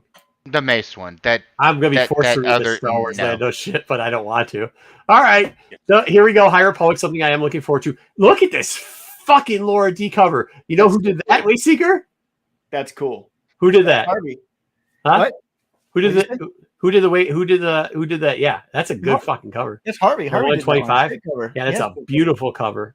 that Harvey cover is good, and the one next to it is good too. That's the Black History. Once again, holy shit, something else we've asked for. Could you please, if you're going to do Black History Month characters, put the characters that are in the storyline on the covers? on the cover. And that dude, that Charhound is fucking dope. I like the background to it. They've done a great job. Yeah. Bizarre concept. Yeah, no shit. Bizarre! Oh no, they're doing something new and actually relevant. But let's just say the one on the right is horrible. Horrible. Like, I don't even need to do it. I should just like cancel that one and You're just talking about the two Jedis against each other. yeah, with like Tarek and Oh, Sarah. Like, I'll be why honest, Why do I'll we be even honest. have them alive? I'll be honest, the A cover's not much better. Fucking spacesuit G.I. Joe, fucking Now, that's the KV. Like, spacesuit reminds Oh, me it's of space. Ahsoka. It's Star Wars. It's space. Come on, man. Like, but Bro, I can't but- imagine there's 10 people in the world that want to buy that cover on the right. Like, well, it's so bland too. I don't get it. Hey, there's more people buying that than Nubs. No, that's not true. Why are we just shooting at each other for no reason? The 125 is dope as shit, though. I mean, you get It is. It's Totally cool. It's probably And gonna sell out. you got- That's gonna sell out.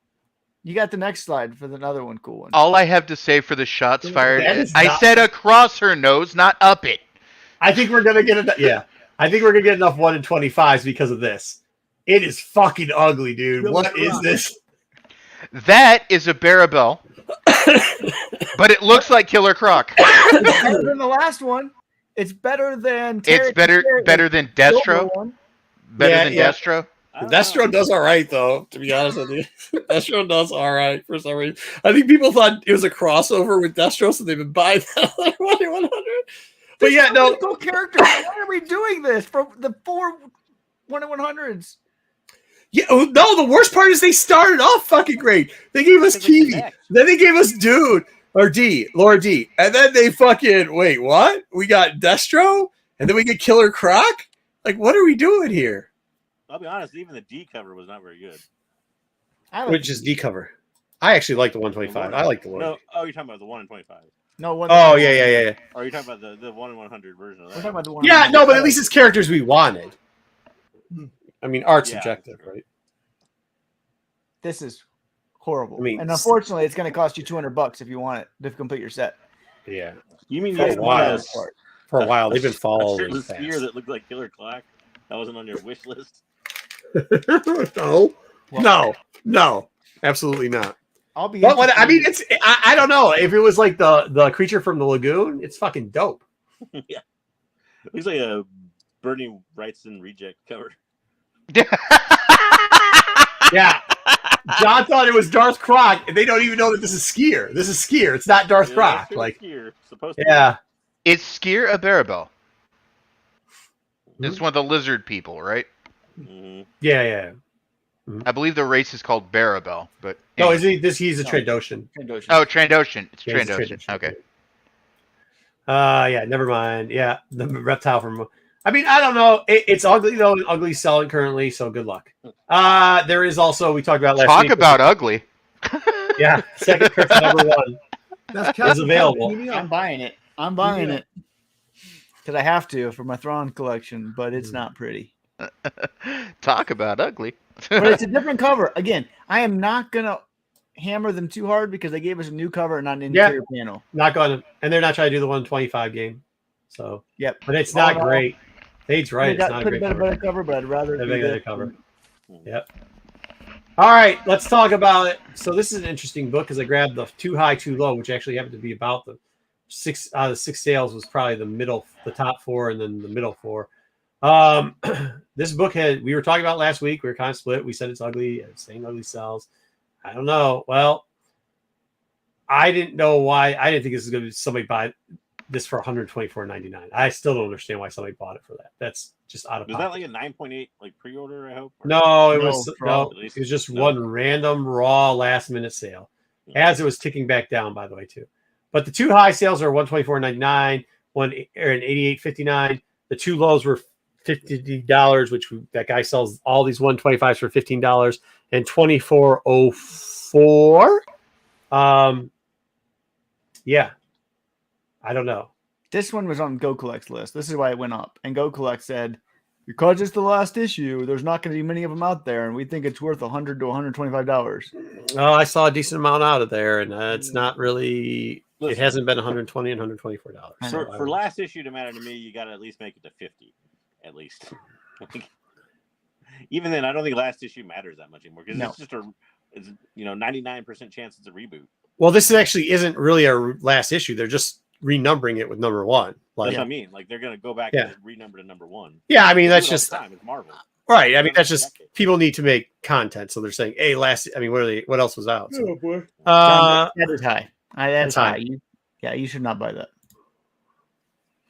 I'd buy that cover. I don't know if I'd buy it for 15. I just don't. It's a think one. It's a 120. I know you didn't like it. I told you like it's weird and people like weird. So, I mean, I don't know. I have a feeling a couple weeks it's gonna make down. But this is where it's at this week. So, good luck. Last sale was $124.99. I'd wait if you really love it. Thrawn. Now this is from 2 weeks ago. I had to bring this one back up because I was actually surprised on this. I did find more of these that actually didn't have the manufacturer defect on the top. So just be careful because some of them really, I mean, these and the 1 in 100s, some of them are damaged, some of them aren't. Last 5 was $49.99, $39.99. There was 8 bits for $33, $38.80, $35.98. Then it goes back up to the $40, $50 mark. Remember that the damage is going to be in the right side, right where the red line starts, kind of going across. It'll look like a roller mark on it. But yeah, it's still pretty strong. A couple weeks later, man. Can't be mad at that, dude. Looking pretty good. Oh? That cover is fire. Which one?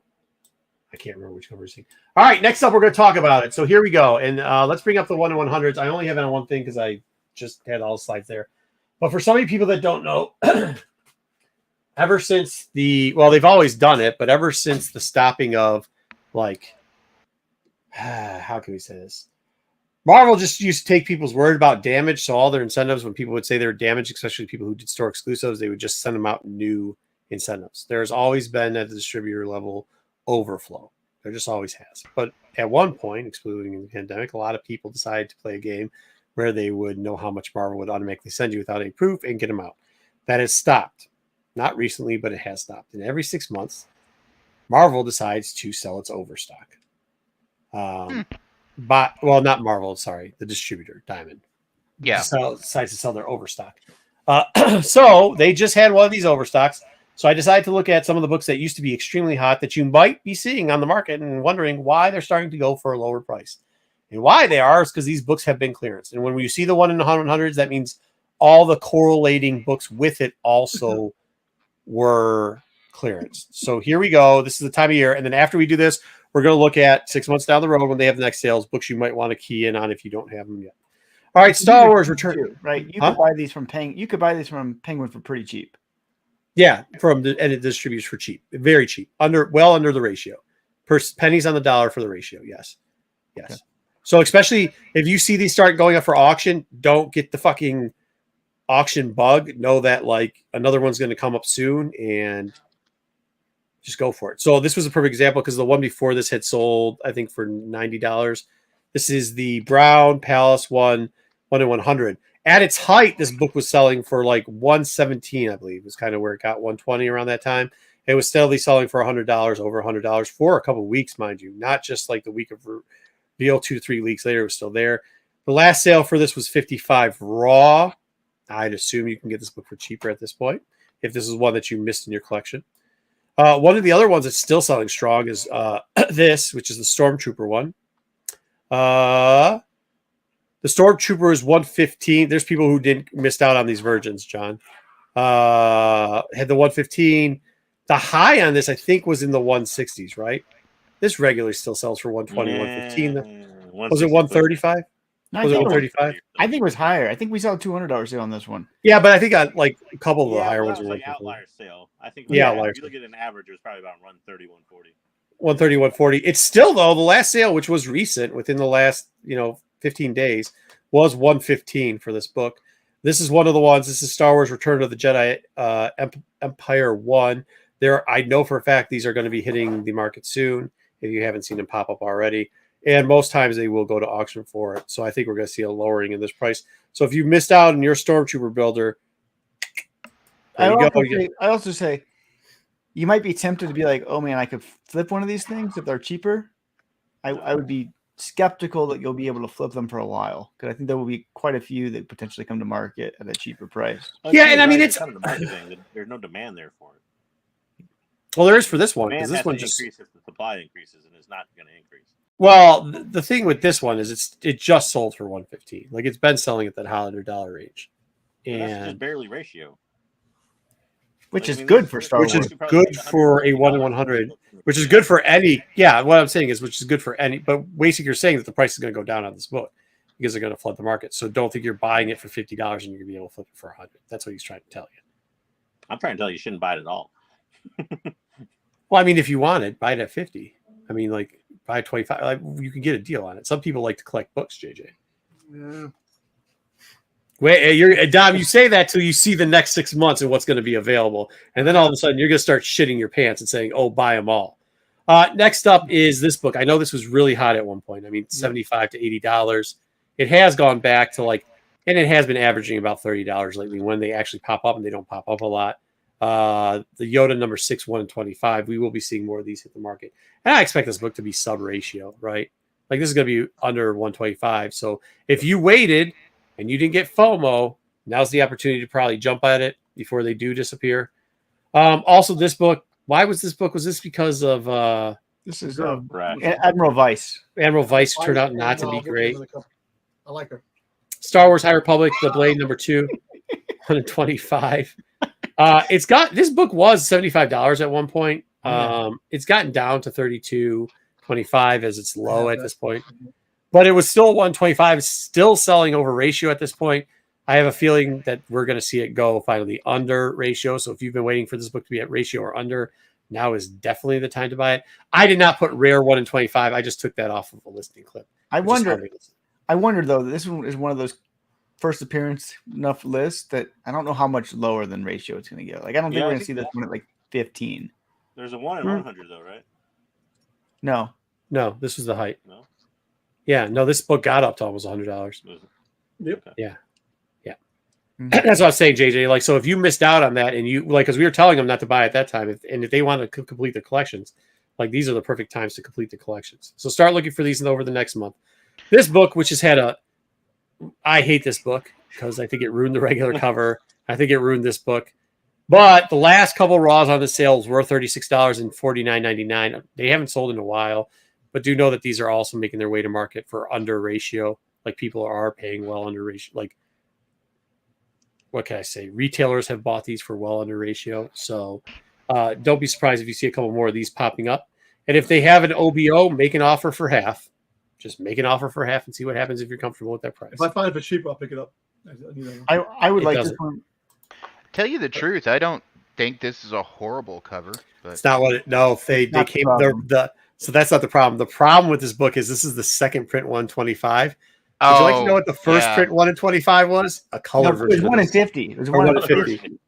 It's a 1 in 50, and it was a color version of that. Okay. Yeah. Yeah. And it was going for like $150. It was cool, man. It was like, it is cool actually. I mean, I It was bought actually mine red, for. like you assumed. I like the black and white aesthetic to this one, though. Yeah, I thought they did a really good job with the other one. I mean, I think that had like potential, like very big potential. Like, if they not did But that. also- but like Boba Fett potential. For, yeah, Keep in mind, I haven't seen the other covers, so yeah. But They it did. ruined It's it. yellow background. It was yellow background. It had the reds were perfect on the black set. Well, it was one of those when you see it, you're like, shit, that's the book. Obviously, they made a 125 of it and just fucking crashed the market on it. So Marco pumped it, and Marco doesn't pump things very often. I didn't pump it. I just said, Like, guys, if look for this you book. can get this one for ratio, you should consider it. That was Yeah. kind of like the deal. Yeah, that's what I said. Now If you get it's it for ratio under, you might And consider. now it. it's like maybe half ratio. Yeah, now it's Maybe probably like like that. $25. Yeah.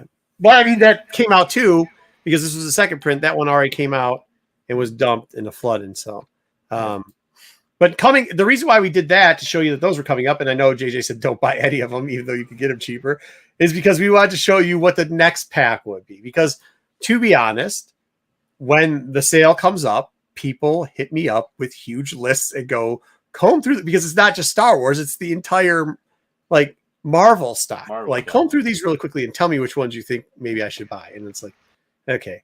But instead of doing that, I am now going to help out you and those people so they can stop fucking texting me. Some of them I like that things. And these are the top 5 that I was looking at. Wayseeker helped me he helped me put together that list. This list I just put together, and some of it's going to be Dom melting over it, of books that will be coming out in 6 months. Please don't hit me up in 6 months or 3 months and ask me which books they are again. Just watch this You video. know what's going to happen. Yeah, I know. Here we go. This book will be in the next 6 months. I'm not saying they're going to have 100 of these copies. I'm not going to say they're going to have 1,000 of these copies. I'm not going to say they're going to have 20. But they will have some of these 1 in 100s available for well under ratio or well under the selling price now. A 9.8 still go for a little bit over $200, which is weird. But the raw, which had sold sooner and actually within this month, is still going for $117 for Dr. Aphra number 36, 1 in 100. I know that Dom loves this cover. Why do you love this cover, Dom? I like it. It's a virgin cover, nice yellow cover, and it has a nice picture of Ahsoka with the owl. Yeah. The daughter of Mortis. Is that supposed to be didn't you say it was the first cover? First appearance? Morai. Yeah. Morai, yeah. This cover is horrible. I did not pump it up. I told you to buy it for under ratio. It doesn't look like Ahsoka to me at all. It just is a horrible rendition of Ahsoka. Old Ahsoka. Ahsoka's that old. We all get old. Look at yourself in the mirror when you get old, and you're gonna say, "This is not me." I say it every day. This is not me. Nah, bro. That's definitely me, bro. That's me every day. I'm him. That every day. That is not a good Ahsoka, and Gist has some good art, some bad art, and this is not good art. Once again, this is a book that's still very popular, one that people missed out on. Just mark your calendar for 6 months. Get an autograph by the 3 Ahsokas. And by the way, these are all books that Dom has hyped somehow too. I'm not trolling him, but I have this, but I want a graded one of this autograph. Oh, I saw a graded 9.8 sell for like the same price almost. It was 100. It was sad. It was like $160, but I want it doesn't sell a ton. This is also sold more recently. It's 126.52. There won't be as many second print 125s out there, but do know like this is also part of the like narrative that if you've been with us long enough, you've always heard me tell you that the scarcity of these and like, we could try to figure out what the number is because of ordered. Like that's not true. They always have like aftermarket sales. There's always more copies of these someplace, and they always into the market. So saying super rare or like low print run, like come on, whatever. Anyways, come on. So there you go, Dom. I would wait because you might be able to get one cheaper later. This book, which comes into the fact of, we just talked about this with 1/100s. It was going to be hard to get. I think it was a skier one because nobody's ordering it. This book wasn't ordered that well, but do know that it's not just the 4 copies that are still up for sale and the 3 copies that are already sold. They will have extra ones of these. So if you are going to try to buy this, by the way, that fucking 220 and the 250 sold in the same day. Like, this book is stupid. This book is stupid. I don't get it. I don't get it either. I think it's just because of scarcity at this point. But if you missed out on this book, which most people did because it wasn't there, know that in 6 months you're going to have one more shot probably at this book. Speaking of books that Dom loves, he told me this book better be on the list, and it was Bounty Hunter 37-100, the 1/100. Obviously, I pulled that off of fucking the distributor's list because nobody calls it the 100 copy. Autographed by Tamira Morrison and get it graded 9.8. That's perfect. This is the weird thing about your books that you keep saying perfect, Dom. Right around the exact same time, one book sold for a 9.8 with one bid for $39. The same day, a raw sold for $120. Well, see, I got lucky. See, if it was the usually the auctions, you get lucky. It's not lucky. It's just, again, there's a market out there for these books, but it's not high. Is all I'm thinking. I know you're out there, Dom, and you want them all, and I know there's probably 10 more of you in the world somewhere. They just are, but like, there's only 10 more of you in the world. By 1 million plus. I'm telling you. What? By 1 million plus. No, there's not 1 million plus. What are you asking? Are you saying the businesses keep records? Well, I don't know what that means. Keeps records. Oh, I think the Comic-Con days I can talk about Comic-Con some other time. It was just an average that they would figure through calling up different dealers and figuring out. This was not a 9.8. I actually left 9 up here. But this is Dark Droids 5. It came after Valance. We thought this one would start to drop. It hasn't. I actually kind of like this cover. Yeah. This was another one where they went back to back, where this has been sitting around 130, 140. 126 is the last sale, 56. Before that was an auction. I think it was the same day or day before that, both in February. It says SD same day. 150, 150. And I think that was like 1 or 2 days ago. That's what this book sold for. These are both raw copies, not 9.8. Sorry, I didn't take that out of that. But it's also one if you missed out on and you think's cool, you're probably going to have to wait 6 months. But if you wait 6 months, you got a better shot of getting it cheaper. So there you go. Those are the rarer copies, if you want to call incentives rare, which I guess we do. Should be coming soon to a theater near you. I will be coming soon to theater near you. John asking a question here. What do you ask? Do it. Are any of these books must have some 15 years from now? No. Absolutely not. No. Yeah. Your personal collection, if you want it for yourself, maybe. But other than that, yeah, these are more like the books where people were always saying they're rare and you're going to miss out on it, and people did miss out on them. But like, yeah, I mean, are they going to be $300, $400, $500 books 20 years from now? Probably not. I will say this though: be careful with the quick no's, because when Marvel did Marvel Now, remember that Joe Q was doing the covers. And he was doing those 1/100 black and white covers. He did it for Nova. He did it for, was it Avengers? He did it for a bunch of characters. And those books, when they first came out, they went through the same thing and were selling for pennies on the dollars. And then about 6 to 8 years later, people did go search out those books. I mean, they're pretty hot when they came out, but obviously there's always leftovers. And then they were selling for, you're buying them for $1 or $2. And you were selling them for like 140, 200. So like some of them do come back. It's not a quick no. I don't think anybody's going to find any of these for $2 though. You might. You could. Yeah, because I think you guys are overestimating and underestimating the market here. I don't think that's going to. I think you're underestimating how much retailers buy these books for. And also, like, if you get this in the collection, you might not know it's a 1/100. You might just flip through it and be like, don't care. Yeah. Well, yeah. Because if you go out and I mean, if you go out, I'm saying retailers are not going to post these 1/100s up for $2 on eBay. No, but they'll put them up. But they'll put it up for auction. They'll Maybe put it it's up for starting at auction. $1. It's not going to end at $1. You can't. Yeah, Or or they're they- going to pick them up for $1 or $2. But I've Right, seen but- some of these before, and like the variant bin, they don't know what it is, and they just put $4 on it because they just Yeah. don't know what it is. They just zip in through the it. shop. Yeah. I'm not saying that's the rule, but I'm also saying it's not the rule to say no. And I'm also saying if you go into an auction, I'm not saying you're going to get it for $1 because no book's $1 now. But if you put it into auction and thinks $20 for 1 in 100 that you wanted that you haven't got, that's not a bad deal, JJ. I don't think it's a I'm bad saying, deal. if you want to go out and get it, obviously, because Yeah. people should go get whatever they want. I'm not Right. against that. I'm just saying, like, and to answer his question, there are any of these books worth having in 15 years? The answer is simply no. None of these books are even worth having 5 years from now. But that's not 100% true. That I isn't. think it is. Well, I just gave you an example where that wasn't true. But Exactly. okay, Wayseeker, when we looked at that 1 in 100 market, when we were looking at it the other day in the chat, how many of those were Yeah. successful? I agree. I mean, I think there's a chance that one of them might be. Right? Yeah, There's one. A chance Yeah. that one of them could be like the Afro one, whatever. Mhm. But I would I'm just not saying I don't want ever, people going out and ever, spending ever try to $50 play a that pop game. being disappointed.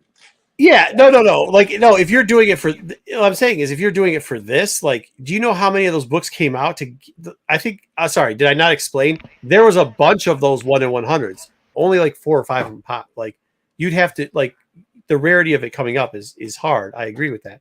But to say absolutely none of them will or none of them won't, like, there's not going to be that many valances in this 1 in 100 that comes out. There just isn't. Because it Also, just wasn't too, ordered that much. These books have already trended down from where they were. They're going to continue to trend down, even if this, I don't know, I guess we call it, I don't know, whatever we want to call this is happening. Even if this wasn't happening, they're going to continue to trend down.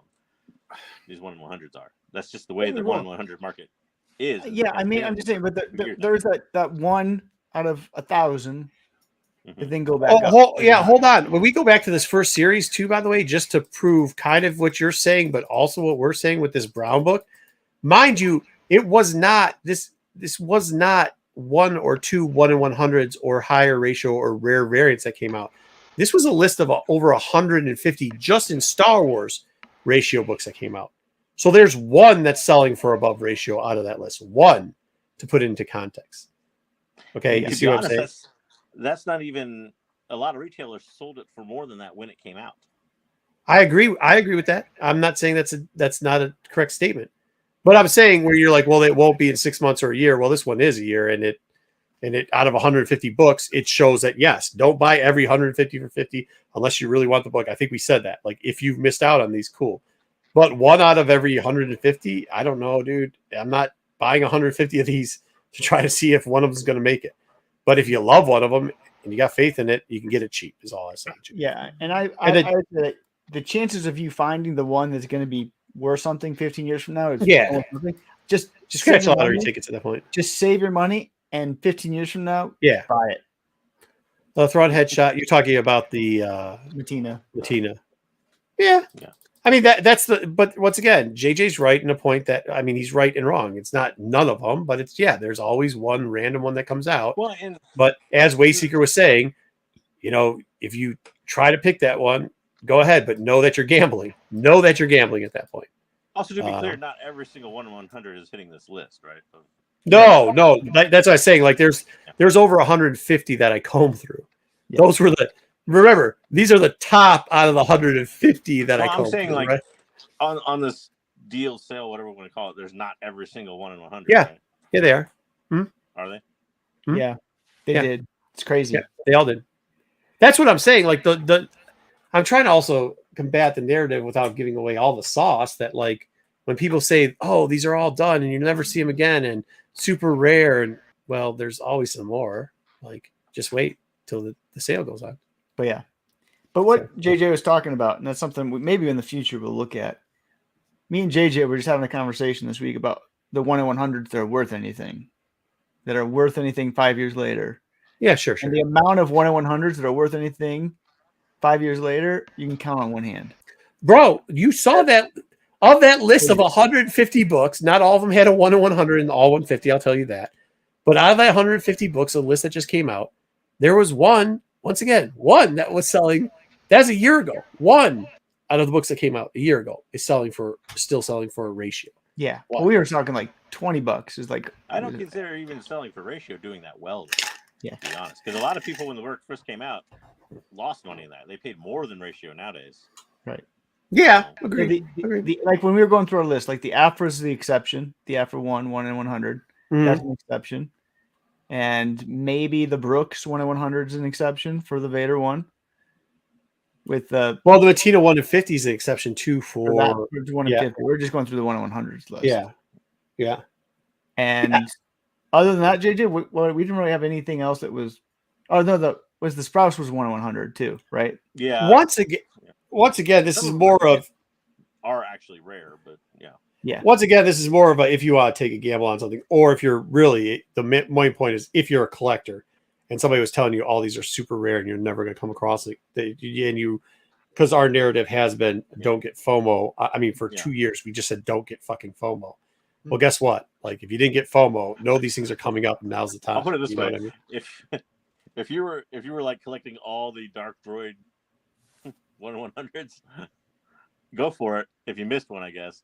Well, you missed two. You missed Valance and Darth Vader. I know that. Number 3 is probably worth like $20 right now. Like, what was it, Imbo or whoever was free? No, actually, C3PO goes probably for like 60 to 70 still, which I think was 3. It's the medical droid or whatever it is that goes for like 20. Death Star droid. Oh, it was 1? Was it Death Star droid? Yeah, the Death Star droid. I heard one of them was just like some droid that like literally nobody cared about. Yeah, that's the one. That one goes for $20. You're right.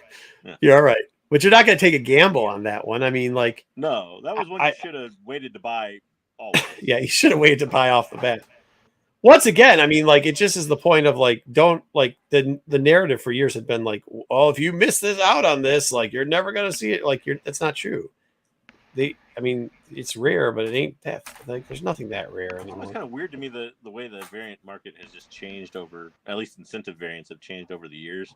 But the fact that like it used to be the cheapest time, at least especially Star Wars ones that you could get them was like when they came out. Even in deals like this where they were dumped, like you could rarely do better. Like you could literally buy them for like a third of ratio. Sometimes when they came out.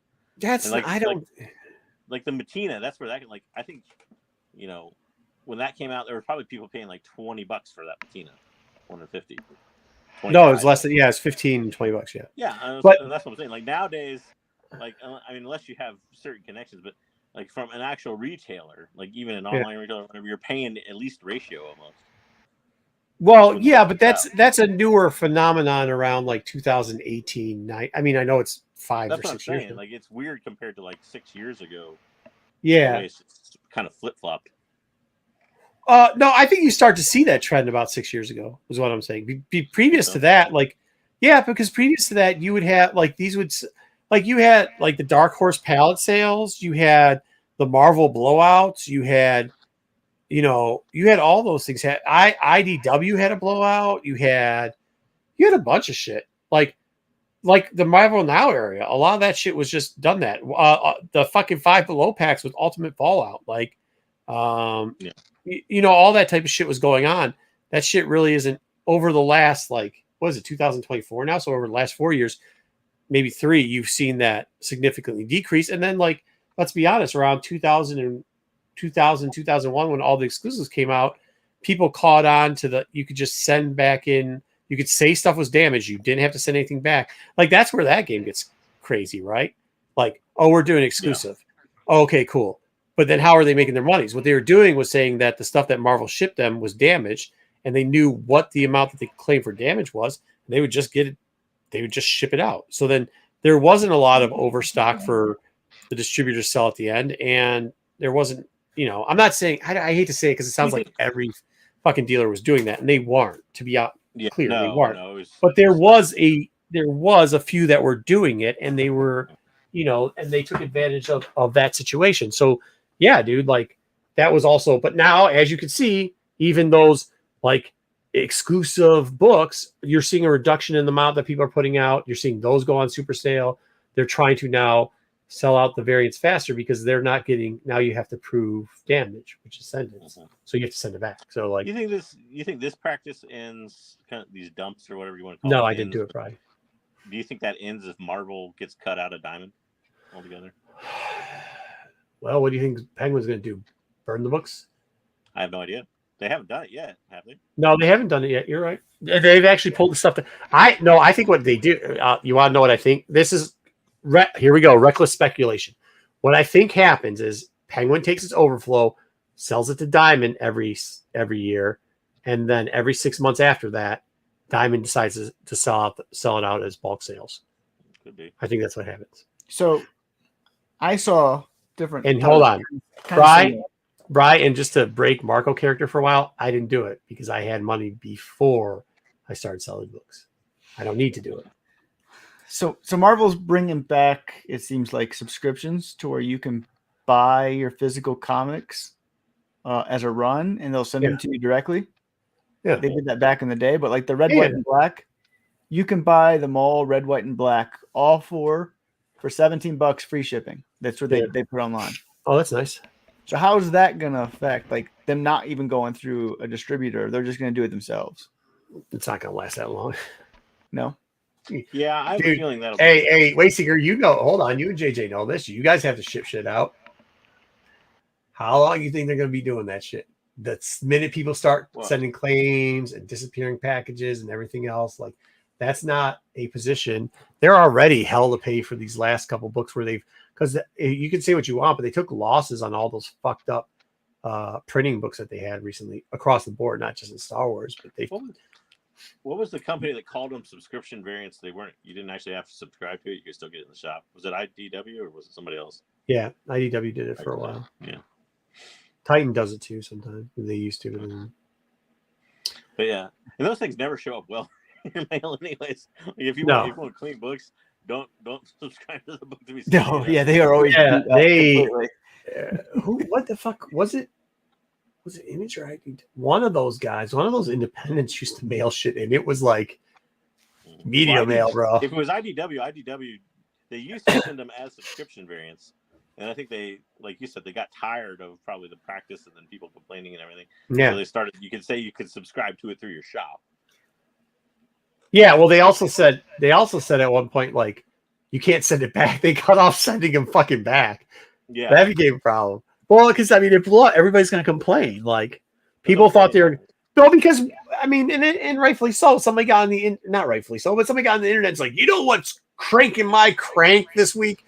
Have you got a book from X distributor? It's coming straight from them. Look at how they sent it to me. Shockular drama video. Look at this. How dare they send us? It's coming straight from them. How is it going through a distributor better than this? We need to riot. And then people who didn't even care were going to the website and complaining and calling in. And yeah, I mean, whatever. I'll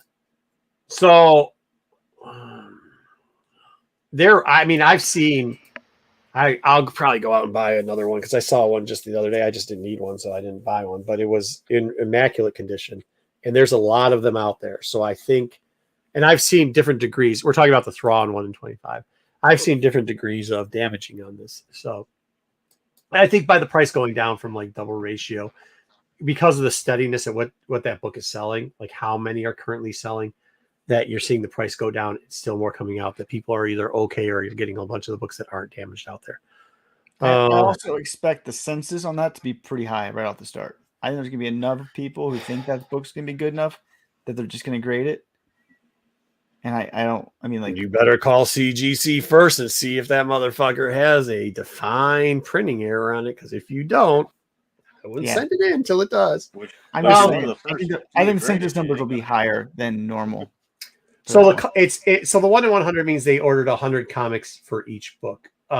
Typically, at one point, the retailer's thing was like you'd sell it just for below ratio. It's kind of like a bonus book that they throw in to make up the difference for buying them. The problem with it is they have reduced the other ratios, like the 1 in 10s and 125s, that pretty much were a free book. So if you sold it for $5, you pretty much, and you sold a regular A copy for $4, you made decent money because you sold a $10 book that you paid $2 for. The problem is they got rid of, because Diamond lost it, they got rid of the discount system too that they had. So now the payout isn't as much. And when you're doing these 1 in 100s and all you're giving them is 1 in 25s, the retailers have to up the price of what the actual cost of a 1 in 100 is. So it's not $100 anymore. The 1 in 100s are pretty much, if it was on apples to apples comparison, you see what I'm saying here? Apples to apples.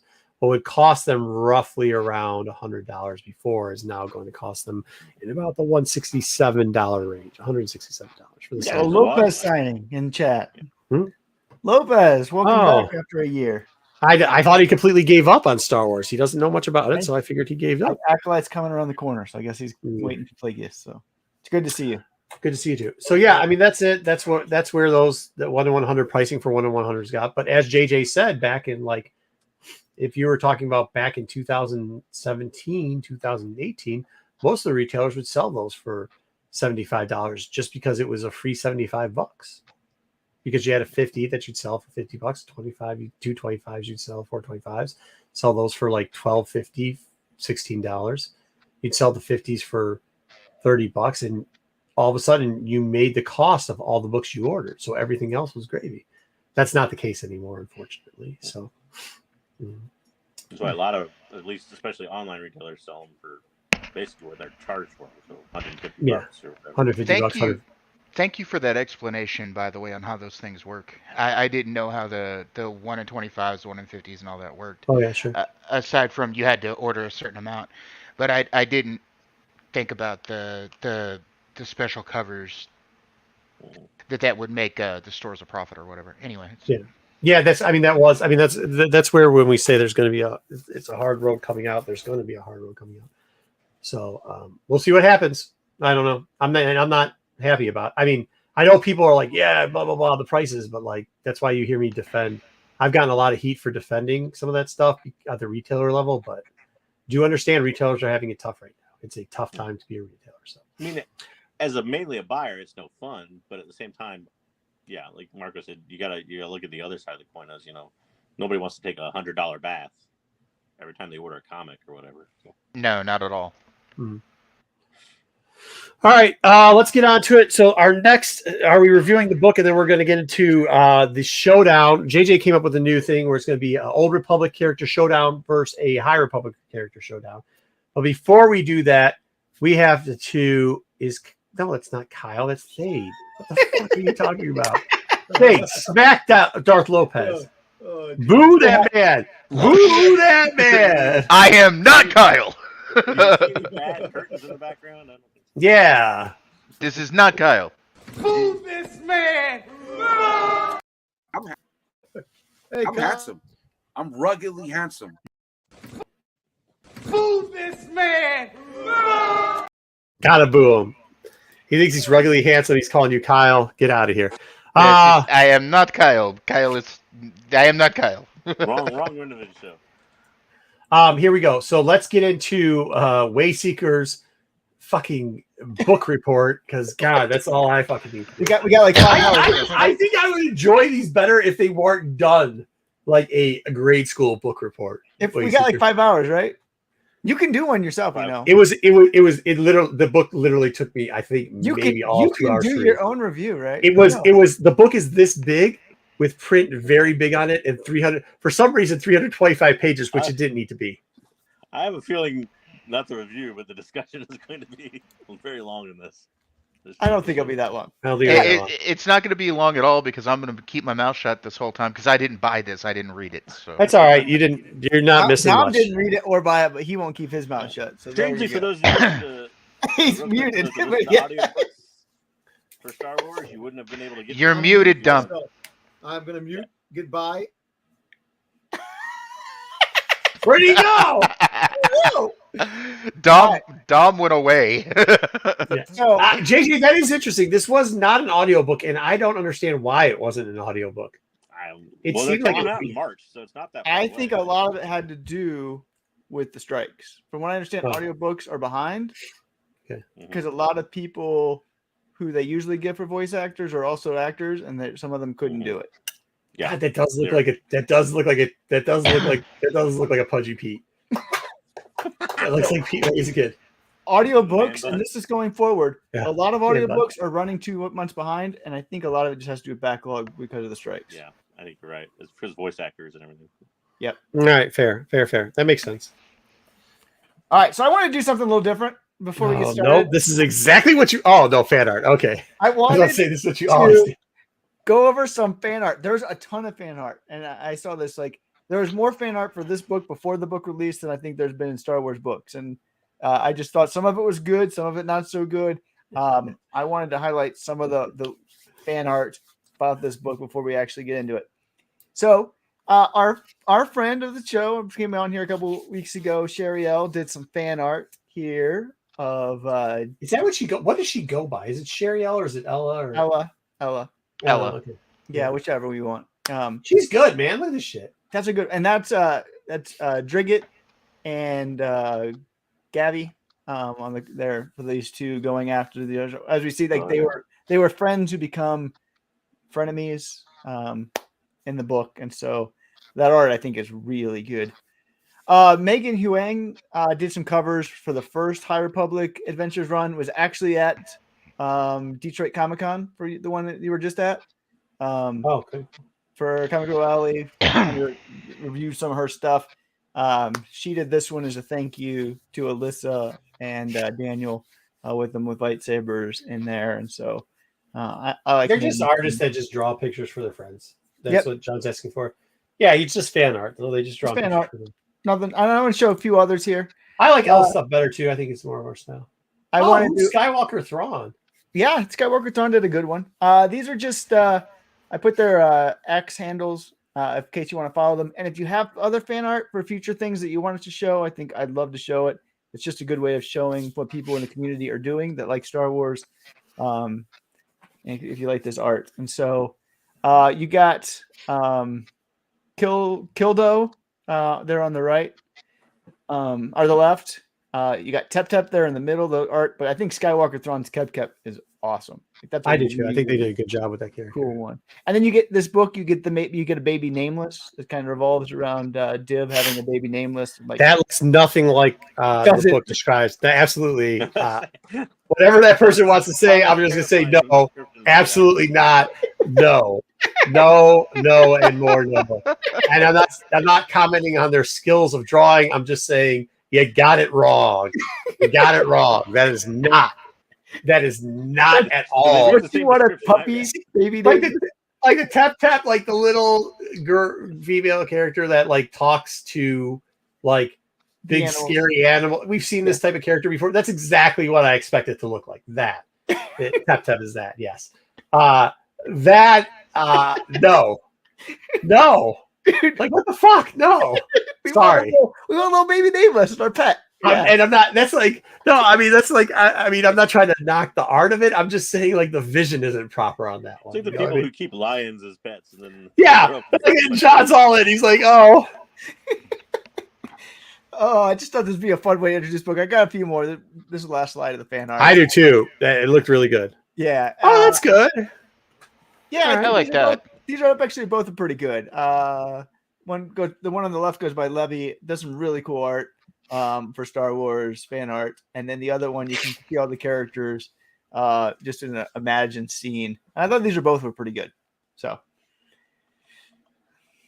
again, these are both before the book came out, so they had no idea what the book was about. When you do this, you should show the concept art by it. I think by the way, can we say that? Because I know some of the people who write the concept art watch this. This is better than the concept art. Go reach these people out. Was not good for these. Not good at all, bro. I'm sorry. I mean, I know y'all put hard work into it. Yeah, but yeah. Let's just come on. Just a way of saying, we want to recognize the Star Wars community. They're like in the story, John. They're like three little pre-Padawans that hang out together. So yeah. Basically, skeleton crew. Huh? Yeah, skeleton. Basically, skeleton crew. All right, I'll be right back. I am 3 abandoned Jedi or 3 whatever. I guess not abandoned, but drifting Jedi. Yeah, we'll get into the characters here next. Were they younglings or Padawans? They were younglings. They're younglings. They're not even Padawans. Yeah. So these are the main characters, some of which you know. We can talk about a little bit more as we go on. But the main character that we have met before in the stories is Ram Jaram.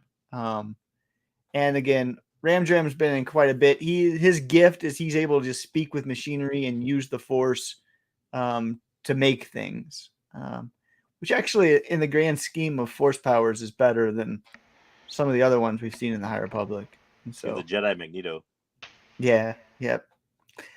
The second one, which you get a little bit more fleshed out, we haven't met before, which is Tep Tep. Tep Tep, as Marco talked about, is able to really communicate with animals. And we've seen this before with other characters, but she in particular is able to get really, really vicious beasts in particular, not to control them, but to kind of help them with the fights. And so she uses some of the beasts on Valo, which we actually met in the previous books before, to do some of the dirty work and help with the battles against the Nihil. The other one on the right here is Kildo. Kildo is, I forget the species. It's the bird species. We've seen it quite a bit. Oh God, what was it? I can't remember it either. Assyrian, or I don't remember what it is.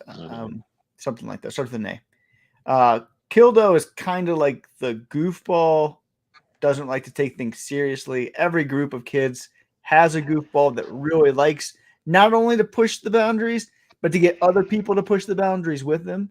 Kildo is an Alsatian. Alsatian. Thank you. Right. And so every group has somebody who just loves to see other people, push boundaries. And so that's kind of Kildo's role. So You got arm feathers. arm feathers or leg feathers too. I think So, both. Something I can't remember exactly. I think it was Yeah. arm feathers at least. Yep. Gabby is the leader of the group of three. We'll talk about what they do and where they've been a little bit more. One of the interesting things about Gabby, though, is Gabby, for most of the book, cannot communicate with the Force anymore, even though it was a youngling, is seen as the leader, but had an experience in the book that really hindered their ability to connect with the Force. Now, Marco's not back yet, so Marco's going to have some harsh words for Zyle Kim. But Zyle, they are an ancestor, a grandchild of the leader of Marco's favorite people of all time from the High Republic, the Dank Grax. And so you remember Keem, Grandma Keem. Yeah, not good. Was part of that whole High Republic Adventures run from phase That 2. nobody liked, but cool. Let's put him in a book. I actually didn't mind this character, but whatever. Oh no, this character wasn't bad. No, the Dink. My favorite character is the Dink. Nobody liked that run. Yeah, like it was unfortunately not great. Yeah, the run wasn't that great. I agree with that. And so Zyle is, they're the grandchild of the leader of the Dink Rings, and the one that fell in love with Sal and then had their heart broken. Drigget, we now know, is this person that we didn't know who was on the cover of High Republic Adventures 4. If you remember, behind Niv, there was this character that we're like, oh, it looks a lot like Crix. We now know that this person that will be in the comic books on the cover of High Republic Adventures 4 is Drigget. Drigget is not a Force user, but was best friends with Gabby, Kildo, and Tep Tep. And then we get the first introduction here to Niv, who's second in charge to Bulin, and is working on raising up baby namelesses. There's also like the most oppressed person in the High Republic. Yeah. Also, still a child. Kid. Yeah, I think that they're making it look a lot older than what I think that description in the book, he looks like towards the end. You ever seen the movie Dark City? No. This isn't this is fan art of that character, right? This isn't like that's concept art. I use concept art. The concept art was not great. Yeah, that's concept. What the flying foobar? All of these are real art. Jam, we know Ram Jam. That's what he looks like. Tap taps. That's from the book. I get it. Mm-hmm. Yeah, that's Nib's concept art. Yeah. Well, Nib, I think they need to read the book. Maybe they probably didn't read the book. I'm pretty sure they did. Just like baby nameless person probably didn't read the book. This person probably didn't read the fucking book either. God bless them. I mean, they got a job to do, but fuck that. What? Am I wrong? I'm not wrong. No, I mean, I was I just didn't surprised at how disagree. young they I'm were. Because, like, I came in expecting, like, Nib to be, like, 40 years old. Yeah. And Like I not... said, he looks like one of the bad guys in Dark City. Like he got his clothes from the Matrix. And But no, he's, like, 15 years old. Oh, because I don't even think he's that old. Oh, you saw this art, and then when you read the book, you expect him to be 40. Yes, that would make sense. Art's been out for a while. Yeah. No, I didn't consume any of the concept art, and holy fuck, thank you. I mean, I try to stay off the socials and like all the stuff because I don't want to, preconceive. I like to judge concept it right. art would at least be safe, but this one was really misleading. Yeah. Like he's gonna bite himself if he. Yeah, 100%. Give it to him. He got it. Ring the bell. He got stitches. Shit. All right.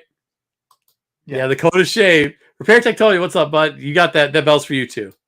All right, we got two more not main characters. Those are the main characters. You got two others. You got Kunpar. I don't even know how to pronounce his last name. This is actually a picture of his species. We've never actually seen a picture of this character, but this was Ram Jamaran's master. And so we've seen this person in 4 or 5 different High Republic books, never anywhere else. And then also the other character. What the fuck happened to that character? Am I the only one that's like, what the fuck happened to that character? Well, like after like they rescue him? Yeah. Yeah. Like, there's like one line about it, and I'm like, wait, what? That doesn't even fucking make any sense. All right. Okay. Oh, you're right there. That was weird. Okay. But the guy's old. Like I just felt like he was too old to do anything. Like, yeah.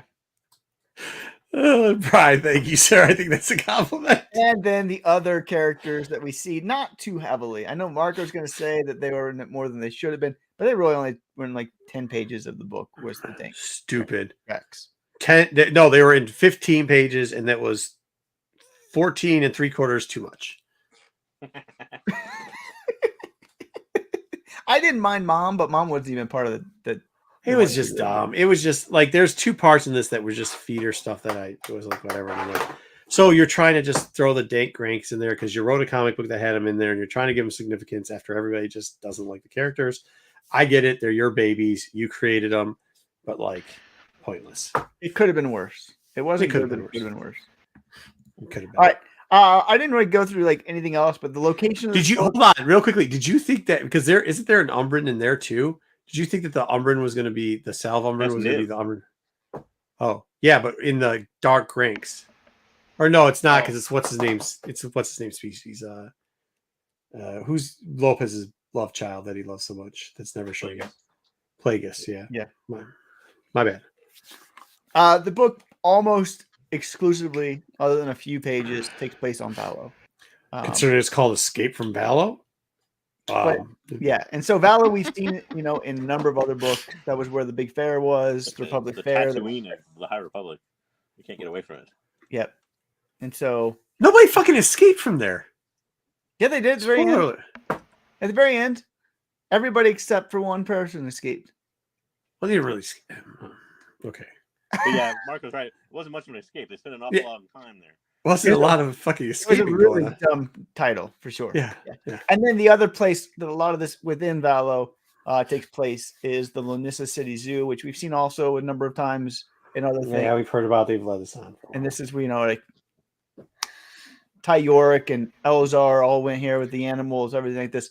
And so they return to the city zoo. That kind of turns into their base throughout the book. I don't know, Marco. How do you want to run through this book, the storyline, or what do you want to say? I mean, I don't know. It was a fast read.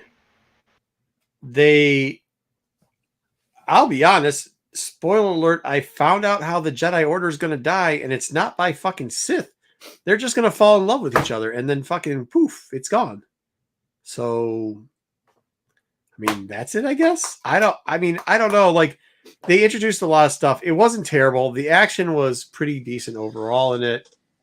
It's a kid's book. They talk like, I don't know. I got the only problem I have with this, and maybe it's a 2-writer thing, is that it seems like the story's going someplace, and then not even in the chapters, but it's hard stop.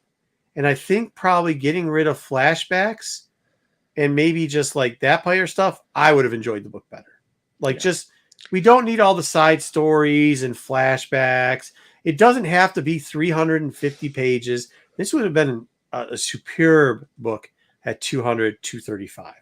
There's 100 pages that it just seems like, okay, I get it, but like, well, they were, I think, and even I think the author even said this at some point. I can't remember if it was Boulder or Wong who said it, but they wanted to kind of make it like an entry point to High Republic, and I think I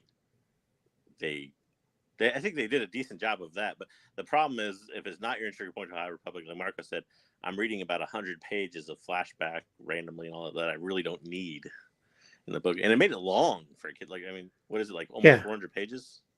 I mean, remember that this is like directed at, and I know maybe some people don't have a lot of experience around these age of kids, but I think Wayseeker, you do, and myself, I mean, we like weekly, we run into kids around, the 5th, 6th, 7th, and 8th grade. We deal with their attention spans. We see what they're reading. As far as like trying to just analytically take that out and look at it as that part, I think it was quite ambitious. I think it should have gone. I think it was 2 things. It was either over ambitious or it should have been a young reader. I think if they took it and put it into the young reader section, maybe muffed up some of the stuff, because they just teetered on like the violence portion of it too, but it's like stuff that you would see in young reader. And when I'm saying young reader, I'm just saying the next step up where it gets to like 7th, 8th, 9th, 10th, 11th grade, still that freshman, sophomore year in 7th and 8th grade. Go ahead. Let me ask you a question. Now, it's a young reader book, of course, kids. How much do they empathize in sexuality in this book? About None. None? No, I mean, they're not having sex in the book. I'm just saying, the fact is that they worry more, that the books today worry more about what's going on. I think that's people that are out of touch with books and people that have out of touch. Yeah. Yeah, I think that's an agenda point. That I don't think either way. Like if the writers are saying that or whatever, I didn't feel that concern out of it. The concern isn't Kathleen Allen the one that writes all the time? That's not here, but she does up one youth. So like hers is all about like she's like Harry Potter though. But I mean, I see 5th graders reading that too, and there's a bunch of relationship going on stuff in there. I'm just saying like that type of stuff. Whatever. The part with it is it like tilts that line where it seems like the writers might not be in touch. Like, I think it could have developed better if they went one step up, because I think the writers could have touched that reader age group a little bit better than they could. There were parts in there where, like, especially some of the, I hate to say it, the more violent parts or such like that. It was a little dark. Without spoiling it. Thank you, saying it like that. There's parts in there where they were getting into emotional situations and dark situations, which I think is a little bit heavy for that age group. Just because I spend time with the age group, that's it.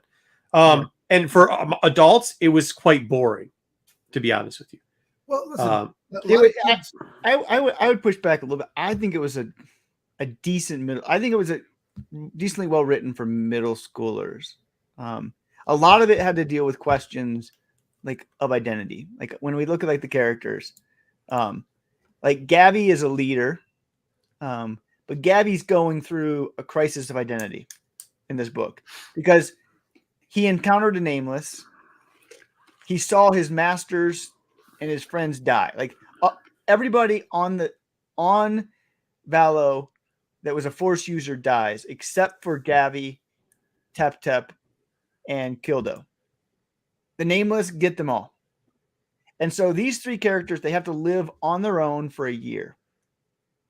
But that's also okay. So that's where it was like also kind of a little bit.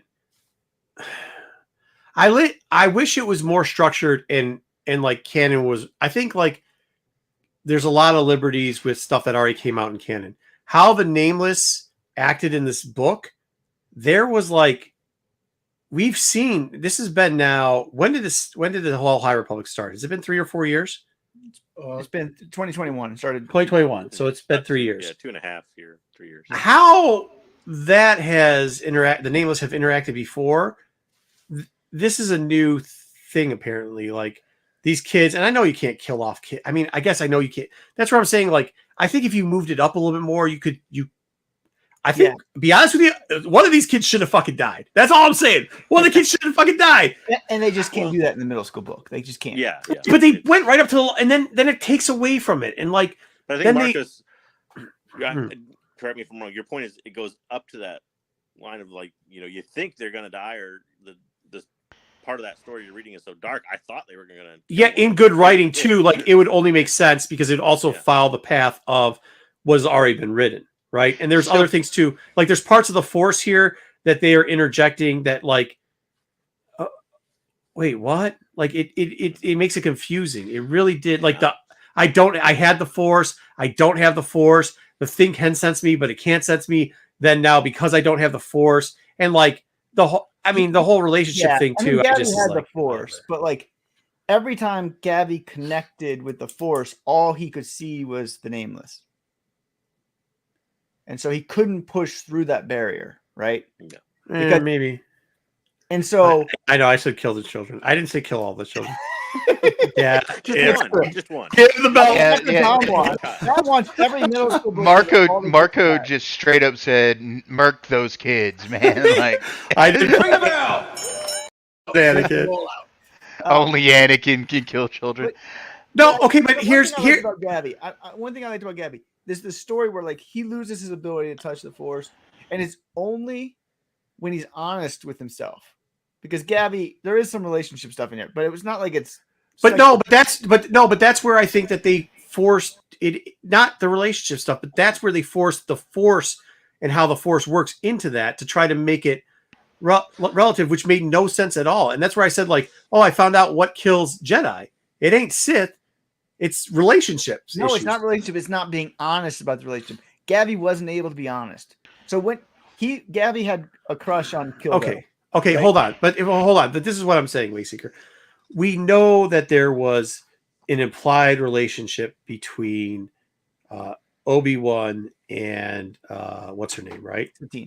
Satine. It has always been implied that there was something there, but it was never like, and it was never explored. And I think one of the reasons why I appreciate that is because it still sticks to the thing that, the Jedi do have a code, and like it's hard to stick to.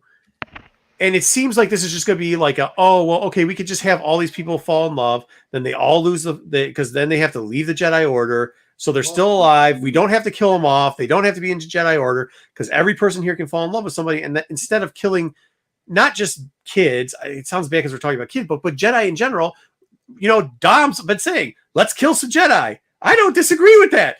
Kill off some of these fucking Jedi already. But now it doesn't have to be that. Now they could just. There's not going to be there's canon precedent though. Look, the whole thing is that these kids are young. They're Padawans. They're not freaking Jedi. They're not even Padawans. They're young.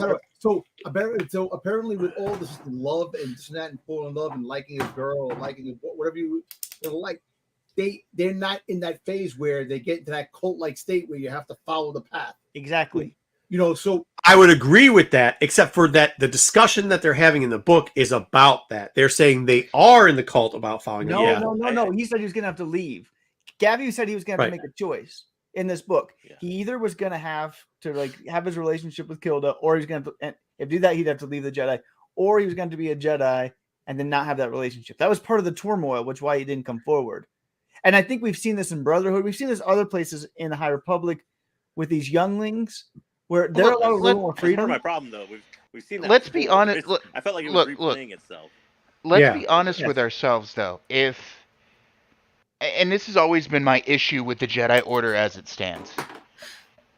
Compassion is implied in a Jedi's mandate. Agreed. Attachment, however, is a problem. Agreed. But can you not say, just even with us in the real world, and I'm sure this would apply to humans in Star Wars or humans in any other thing, attachment is important because we are social creatures. And I think they're saying that attachment is part of it, but attachment can't be the thing that keeps you from doing what the Force requires. Yeah. And so, Anakin. even in the one thing I like about the end of this book, in particular, I like this book a lot. So Gabby has to become true to himself, and Gabby has to display his feelings for Kildo to get the Force back. And what Gabby learns is that attachments aren't bad, but letting those attachments dictate your relationship to the Force is bad. So at the end of the book, Gabby stays on the planet and and Kildo leaves. So like, even though like they have this connection and they like each other, Gabby makes a decision that relationship isn't going to define who he is going forward. And so he had to become true and be like, this is who I am. But also, it interests me so much for the one reason that we saw the exact same thing with Zine and yeah, it's literally the Lula, other adventure thing, Zine right? and Lula. Yeah, I mean, it is. That's what I'm saying. Like, this is this is like the new adventure now. It's not like some of the best parts in this book, Wayseeker. I mean, that might have been the best for you, but some of the best parts were like the action scenes. Like, they didn't ever explain how the fuck they found him in the zoo, which would have been nice. They didn't explain what happened to the master. They said he's in a secret lair. What the fuck does that even mean? Yeah, that's kind of weird. What does that mean? There's a couple weird parts. Yeah, the zoo they didn't. But what I'm saying is, like, they did this part that you're talking about the relationship and blah blah blah, which is fine. But like, that consumes so much of like, and this is where I have a problem with some of the writing in some of these characters, and this is or some of these writers now. They push that into like, we're gonna stop the pace of the book to philosophize on whatever the fuck, because we've done it before in a book. We're just going to reintroduce it again. It's going to be the same. This is the same shit that we saw in the Justine Ireland fucking book. That was a younger reader, and the one that was the older reader. Yes, it is. It's different though. The Ireland stuff didn't stories. This was. It didn't. No, it didn't. It stopped. It stopped. They were, dude, when he was finding out the relationship thing, do you realize that there was a nameless they literally took him, put him on a rock, right? In the middle of the war with all the Nile coming after him, they decided to take a break to discuss their feelings and how that affected the Force. Well, that was the flashback. Again, but that wasn't part of that period. It was that's in time about the year. But that's where my complaint is with these books. It's like, that's where my complaint is with the books. Is like, they stop it. Like, don't stop it. Like, if you want to explore that, fine, explore it in a chapter. Stop stopping the action to do that, because it gets annoying and boring, I might add. Yeah. I can understand how they did flashbacks. I had a bigger problem. I could say that the relationships I didn't feel like was out of line. How they did flashbacks, I would agree with you, is more about how things were out of line, because they did stop the action with flashbacks in a couple places, like right in the middle. But I think the problem was less the relationship piece, but more the flashback piece. But I think they, well, with that being said too, I think they beat the fuck to death of it too. Like, even when you get the Drigget thing, like the Drigget and the truck thing and the cousin thing, that made no sense. Like, that made no sense. Like, wait a minute, you're gonna dress like somebody who's where you're going in the vehicle that they own and go like, hey, I'm so and so, and they're gonna be like, no, you're not. Like, oh, well, they're my cousin. Okay, like, that didn't make any sense. What was that? What was that about? Well, like, just make it more for convenience, I think, than anything. Yeah, I just make it make sense. I don't give a shit, but make it make sense. Like, and that's where I'm saying, like, they're gapping, because like, it just, that part, whatever. I mean, I think that's just part of the middle school. I mean, I've read some of those middle school books, and they gap. Again, that's one of the convenience. That's the convenience of trying to cut it down and make it not bigger than it already. But they didn't need to cut. They just need to cut it out. Like that. What I'm saying is, like, try to sneak it. Huh? What? Go ahead. That's what I was gonna say. I think it was too big the way it came out for middle school books, for just like length and everything else. But my thing was with Gabby's thing wasn't so much the content of it, or even that was put in the book. It's just that it seemed like a repeat. I was very interested in the core part of the story. Yes, agreed. Rams, even with his dumb superhero name, was Scarlet Skull or whatever. The Scarlet Skulls from the Skulls. Kind of cool. I actually like that. I was interested with the concept of him being back on his home planet, and even if it was Valo again, but I mean, he's back on his home planet, and basically being like a freedom fighter for his Yeah. planet and everything. And the thing about Gabby and Kildo's relationship, like the only problem I have against that is it plays out like a lot of, and not to really badmouth them or anything, it wasn't poorly written. I thought it was fine. I liked the relationship and everything. But I've just seen it before. I've seen it like 3 times from older. The exact same thing with almost the exact same ending of the relationship. We saw it in the comics. You saw it in Midnight Horizon, and now you see it again in this. See, Midnight Horizon, that was the book that I was thinking about it. It'll be interesting though to see how that zine. And by the way, out of these characters, like Ram John, I'm just pulling this back up so we can say it.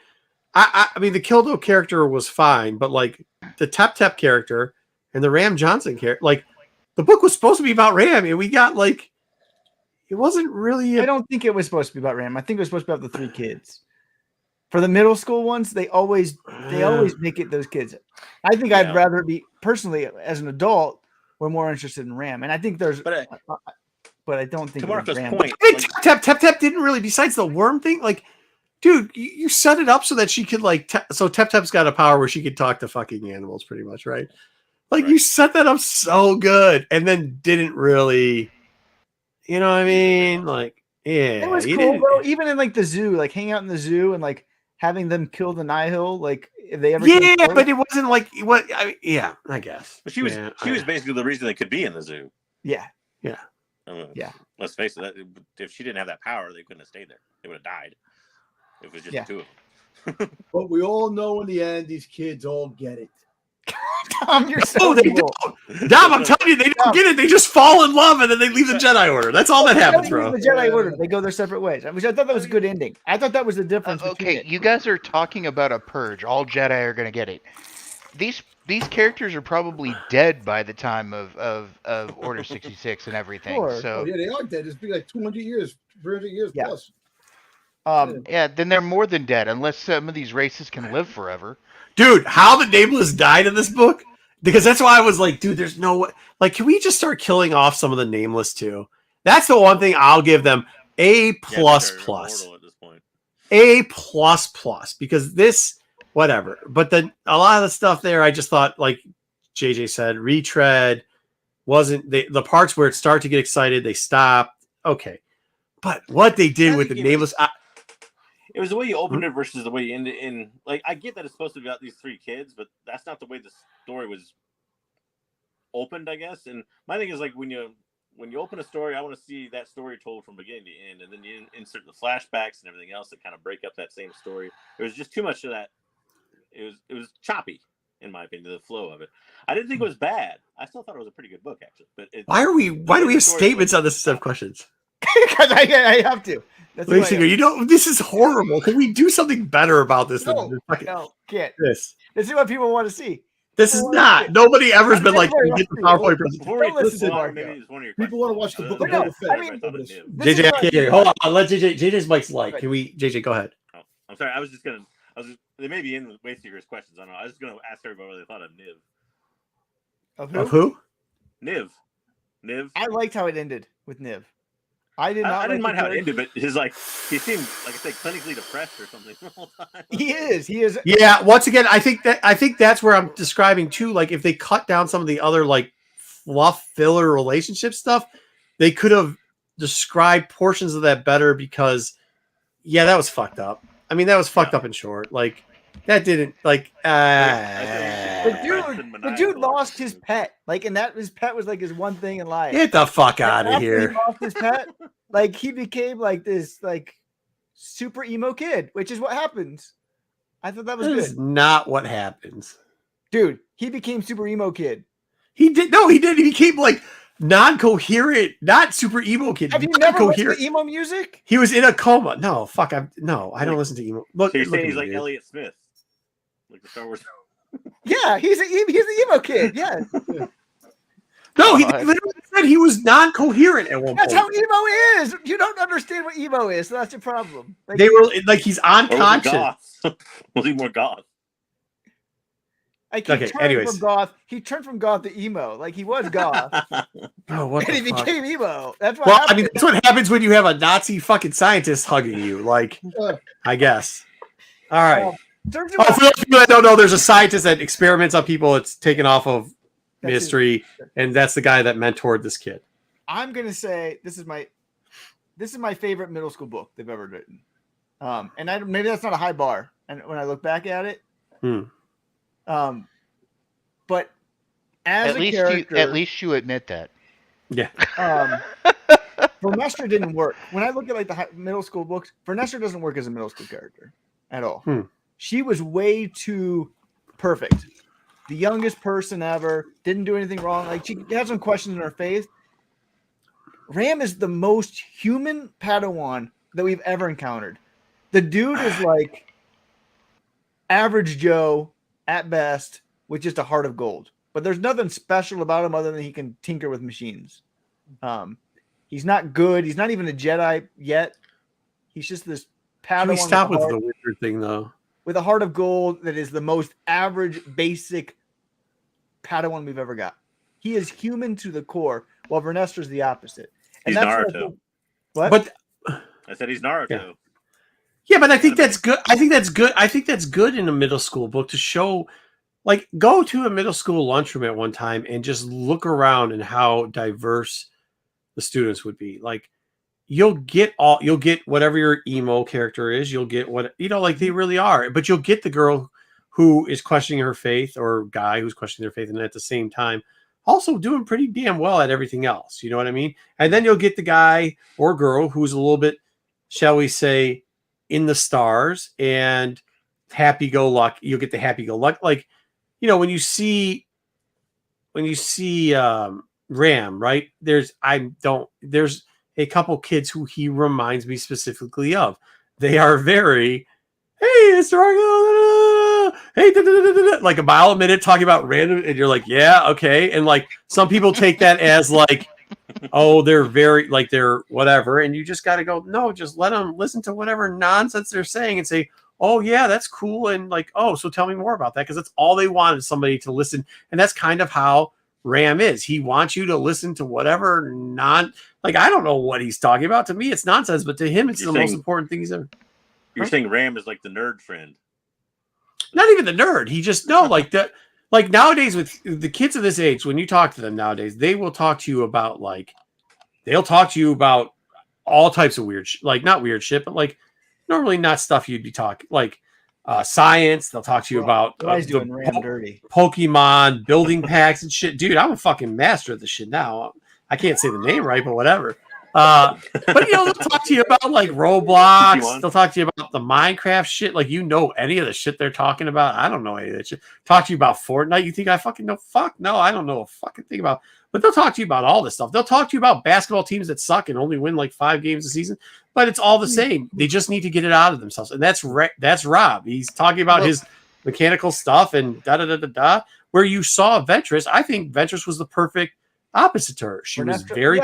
I completely... The middle school, and I put it here. Vernestra's coming out. She's going to the young adult. She's going to the high school group. And I just think she's going to fit better there. Because she is so accomplished, because she has everything figured out for the most part, and because she's already a Jedi. Like, it's hard, I think, for kids. What worked with this one is Ram wasn't even really he's not a Jedi yet. He's just a Padawan who's hanging out with little kids, which fit better with middle school than Jedi trying to figure stuff out, being the youngest Jedi of all time. So what so I just have to point out where it's Wayseekers' thoughts ? And it's like questions for us. Except for the second one is actually Wayseekers' thought. Yes, literally. That's what I was saying. The fuck are we doing here? You're literally just putting your thoughts down. I got to. This is like he's writing like in the thing. Like, okay, this is the outline. This is the outline for what we're gonna do. Are you there? They had something on it. Which favorite character was your favorite? Which one was your least favorite? My least favorite. All. I don't know. Is Ram a new character? I still like Ram the best. No. Yeah, I would say. I like Kildo. Which one? I have to go back. Hold on. I thought the way they did, like Tep-Tep's power sounds like the worst power ever when you think about it. It's like I thought it was gonna be horrible, but the way they wrote it was really good. Could you? Yeah, the character that subscribed me the most was Tep-Tep, because that was the character I thought I was gonna hate the most. So it's probably Tep-Tep. Yeah, Like, I had low absolutely. expectations, but I thought it was good. Yeah, I thought they did. Good. I thought they didn't do her dirty. Kildo storyline was in. Gav's storyline was in. Kildo was probably my least favorite. Probably Niv. Niv might be my least favorite. Niv was pretty bad too. Yeah, but at the Press end, it was Teenager okay. was just not it for me. Yeah, it's dildo. I said dildo. What? Who are you talking about? But okay, so this is one character that I thought was just. I didn't have much. 80% of the book, I was like, man. But the last little bit of that motherfucker, Drigget, the last little bit of that motherfucker, that was gold. Zayla was like, yeah, that's just generic. The Gav character, generic. Niv, like you said, was just disappointing, actually. I kind of don't like. I kind of. Dendalv Eprick. What is that for guy's name? Nev Dendau. Yeah, that's him. That's who we're talking about, Nev. Or actually, it's Nev Dendau. Because I put it under because he gets mad because he has two first names and everybody thought. Yeah, that was his last name. Yep. Yeah, there was one was the last. Yeah. Kildo, okay. Yeah, I mean, it's got to be Tep and then the ending part of Drigget. Drigget was good. The rest of them, I mean, you could change names and characters. I don't think it makes a difference between a lot of them. And I really think they did this guy dirty. It might be the Master. Master's the one, they did him the dirtiest. I obviously hated Dan Garrix, so I hope they never come back ever again. Drigget was really interesting. I think for most of the book, even her understood her hatred towards her friends because she blamed her friends. She blamed the Jedi for everything the Nihil was doing. She hates the Nihil like that.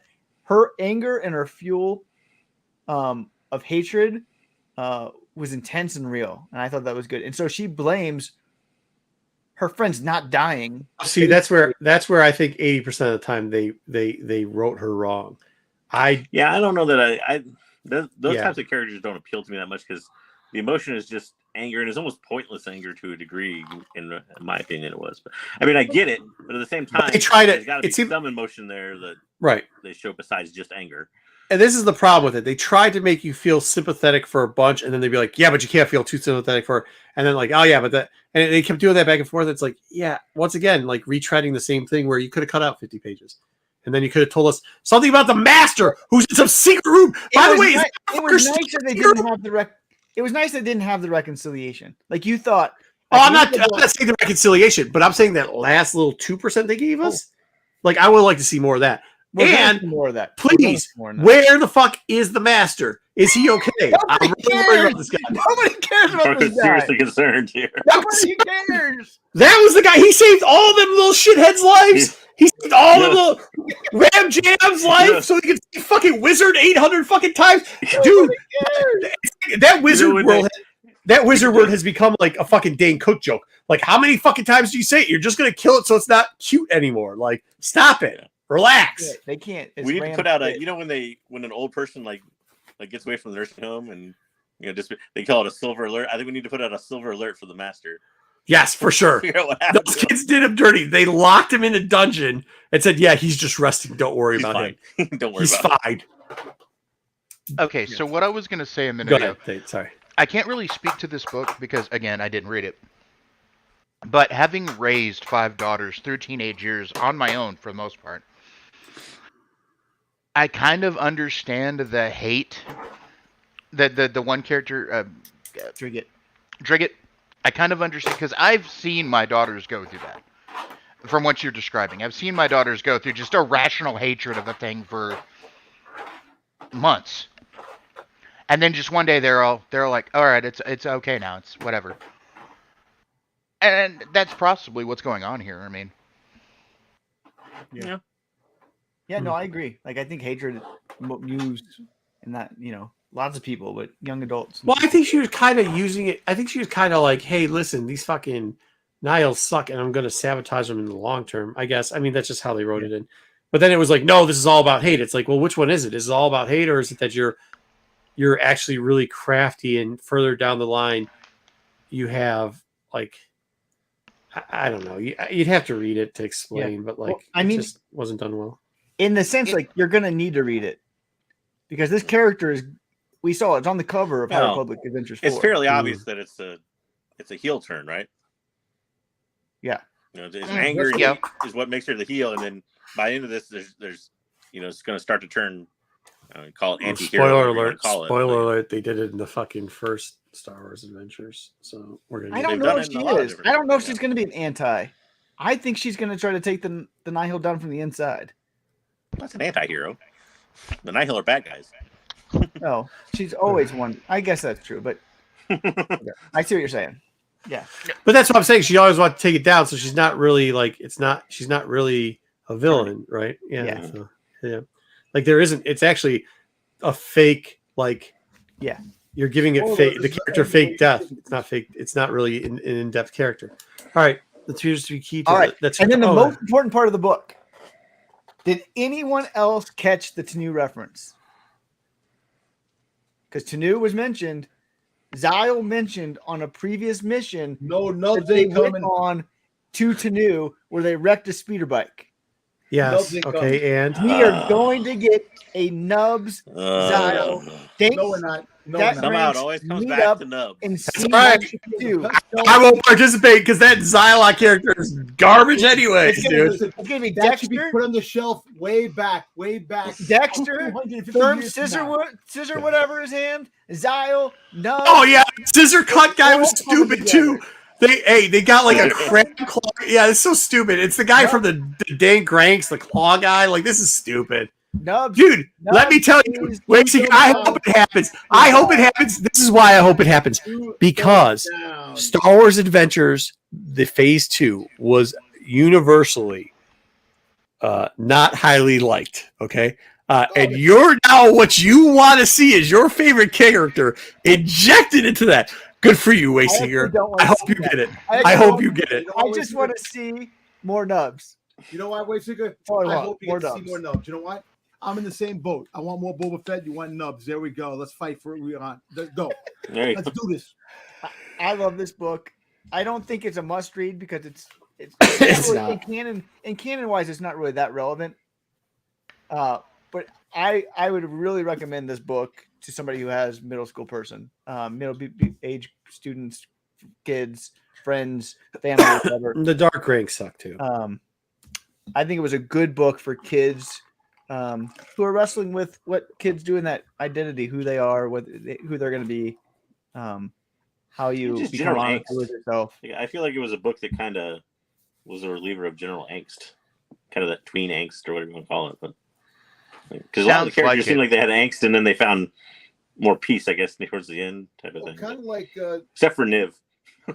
Except for Niv, yeah. No, maybe it was like more like a Goonies type of story. If you think about it with the kids, adventure. It was like a younger version of like Breakfast Club. Yeah, that's what it was. That's kind of from what y'all are describing. I was about to say something about that. You know, the Breakfast Club is like one of my favorite '80s movies, and this sort of seemed like a middle school version of the Breakfast Club. Kind of, but it was all over the place at points. Yeah. Like that was it. It's like that was interjected in one portion of it, and then like. But once again, I think we're taking advantage of thinking about how in depth characters are getting some of these middle school kids, and like But I think we're also we're on a different perspective than most of the people who are reading these books are going to be. Okay, we are not the target audience. No, we are not the target audience. We're a bunch of 30, 40. I'm close to 50, but I don't want to go there. Dom's on the other side. I'm the oldest. I think it's Dom, me, Marco, Wayseeker, or JJ Waits. I don't know. No, you and JJ, but yeah. You and JJ are interchangeable. Well, I'm gonna be honest with you. You know, I'm sorry, Trip. You know, you have kids. Marco has kids. Wayseeker has kids. Me and JJ don't have kids, and I can understand that you guys. Unless I'm sorry, JJ. I don't know if you have any kids running around. I don't know, but no. Okay. You know, not that I know of. There you go. The same here. But I understand that these stories are for the kids, and you guys relate to it more because you have the kids. And like, these stories definitely not for me. But I think some people, I think in a way, and I'm not trying to upset anybody on the panel or anything, but I think in a way we're overanalyzing it. Oh yeah. Oh yeah, for sure. That's what we do. It's not. It's not. I am not Kyle. God damn it! I'm not Kyle. Anyway, God damn it! I lost my train of thought. No, Now. I'm talking Kyle from Overanalyzing. SNS. Let me say we're over. Yeah. I think we're overanalyzing it from our point of view. When the kids that are going to be the target audience is going to look at it completely Right. differently. Yeah. Yeah. And honestly, like I you know, say, like no matter how different children are in this current generation, teenagers through all time have followed a pattern. Well, this Okay, is preteen. This book's preteen. Yeah. preteen, teenager, there's a potato, difference, man. potato. Well, I don't Okay. know, man. I'm Yeah, gonna be no, honest with you. but I will say, I'll be it's hard to sorry. I'll be judge honest with you. myself. We're adults doing this this kid novel, and Yeah. we're viewing it. We're gonna get like 200 views. Have a bunch of kids review this novel in a panel, and they'll get friggin' thousands of views. Well, because So- they'll be able to relate to the audience. Yeah. Yeah, But I think there is a little bit of difference, though. There is a lot of adults that will consume all Star Wars media. So, like, that's where it's different. Look, Like, not all I of us had are reading this- Five Nights at Freddy. You know what I mean? Like, but in the 90s, when I was in my 20s, I read the Young Jedi Order books that were, you know, Luke's Jedi Academy, you know, the young reader books. I read those as an adult. I didn't always mesh with the characters. I didn't always get what they were going through, but I read them. Hmm. I intend on reading this one eventually, but I just, like I said, I think, and like you said, Marco, we kind of do this on the regular anyway. We overanalyze it. But I mean, I can see where the target audience might find this book interesting from the way you guys describe it. Hey, Marco, I want you to put me on the big screen. I'm going to show you. I want to show you a picture, real quick. this is not going to That's go not Be well. like- dangerous. Be Sounds careful. like- Okay. Who's that? It's me Yeah, and Freddie me? Prinze Jr. Oh, When I Oh, was wow. What? Marco's favorite actor? Get out of I here. know. the guy's a bum. When I Why was, would when I you was do doing- that? when I Why was would you put acting. Freddie Prinze on our screen? Hey, He's a bum with a good-looking wife. He What about- hates That's you. all I'm He saying. hates you. Hey, Dom. he voiced one of my Worry favorite about this Jedi. I guy can't be right too here. mad at it. Dom, he literally hates you. He thinks you are the worst thing that ever happened to I Star know. Wars. But look, this is the best thing in the picture right here. Me. Yeah, but I took let a me picture with my sister. let me make a good point here. He What is still has a happening? hot wife. He still has a hot wife. That's Doesn't all I'm have to do saying. with anything. I don't know what any of this has to do with I don't anything. care. I don't care. He is an idiot. That's all Yeah, I he's an care idiot. about. Yeah. You should never be allowed anywhere near Star Wars ever again. Ever. Hey, look, I don't 11:56 care. is the time stamp. I for often Left the don't Rails. pay attention to the things that actors let run out of their smoke hole. Okay, Okay, unless it's an acting. let's get into the last little bit. I mean, look, it is it. I think I differ where I don't think it's the best middle. Unfortunately, I've read more than my fair share of middle school fucking books. As a middle I don't school know. book expert, I don't know. I don't know why I've read so much, but I have. Star Wars book is You give better. me teacher vibes, Marco. Are you a teacher? Give me, No, absolutely fucking not. I hate give me a heathens. Star Wars middle school book that's better. Quest for Planet X? No. No. Well, I will also say that the middle school Star Wars books have been lacking. Like, this isn't like when you look at other titles in the middle school. I don't want to knock the fucking people that write this, but like, it ain't getting there. You know what I mean? Like, it just isn't. So, was it To be fair, okay? there's also a Fine. lot that I have not listened to, or watched, or read. Well, yeah, or read. Yeah, for Lando sure. Luck. You have Lando Luck. That wasn't very good. That was not good. No. You have Quest for Planet X. I mean, this is like, okay, so Quest for Planet X, this is like, here, I mean, it's not, okay, if you're going to say it's the best Star Wars middle school book, I am not going to disagree with you on that matter. I am also going to remind you that at one point you said the bar wasn't that high, and at that point I will agree that maybe that's an overstatement. The bar is set extremely low in that area genre for Star Wars books. So, okay. I mean, is that what you want me to say? Cool. We're in agreement that the bar is low. Yes. What's that? The bar, like, it's the limbo bar, and it's having middle schoolers who are only like 5 foot tall, and they have it set at 7 feet, and all of them are walking under it, dude. It's not that tough. Like, if I'm going to compare it to all ages stories from High Republic so far, it's definitely not my favorite. First run all of ages Adventures stories is not. comics. Yeah. First run of Adventures comics by far better, story wise. Yeah, I think I would agree with that. For comic wise, High Republic story wise, it's still one of my favorites. I just thought it was for what it See, did. that's where I differ. Putting it like on canon, it's not important. I just thought it was a really good story. I mean, personally, if this affects you, that's fine. Personally, but I mean, as you know, I always judge stuff on pure merit of the production. And yeah, right. On that level, I do. You guys hate it, but then you always come back months later and say, "Yeah, you're kind of right." Okay, so I'm just saying, like on that, I enjoyed it. You, JJ, you're a curmudgeon that lives in the bar. I don't feel right comparing it to like Thrawn and those Thrawn books because Thrawn books there's different genre, different audience. Like I can't even compare the two. I would agree, and to be honest, even if you go under that, if you go elementary school level, they've had 2 elementary school High Republic books that were kind of good. So like, I'm not going to give it. They weren't bad. For their target audience, they weren't bad. Like I get it. Yeah. So like, but yeah, I mean, I think if we're going to be honest, I think the middle school area is lacking, and I'm not sure that this has increased the height of the bar at all. So, anyways, I will say this. If I had kids and they were into Star Wars, I would give them this book to read though, because I thought it was a good enough story and everything else. So, as far as if you want like a recommendation like that from somebody who doesn't have a kid, probably doesn't matter much, but. That's a pretty fair assessment. I'll give you that. It's pretty fair assessment. It didn't demand you know a lot to get into this book. That was the other nice thing for middle school. Like even like Quest for Planet X, you had to like know like the whole phase 2 to understand what the heck that book was. Well, I think that's what made it kind of long though. But yeah. I just like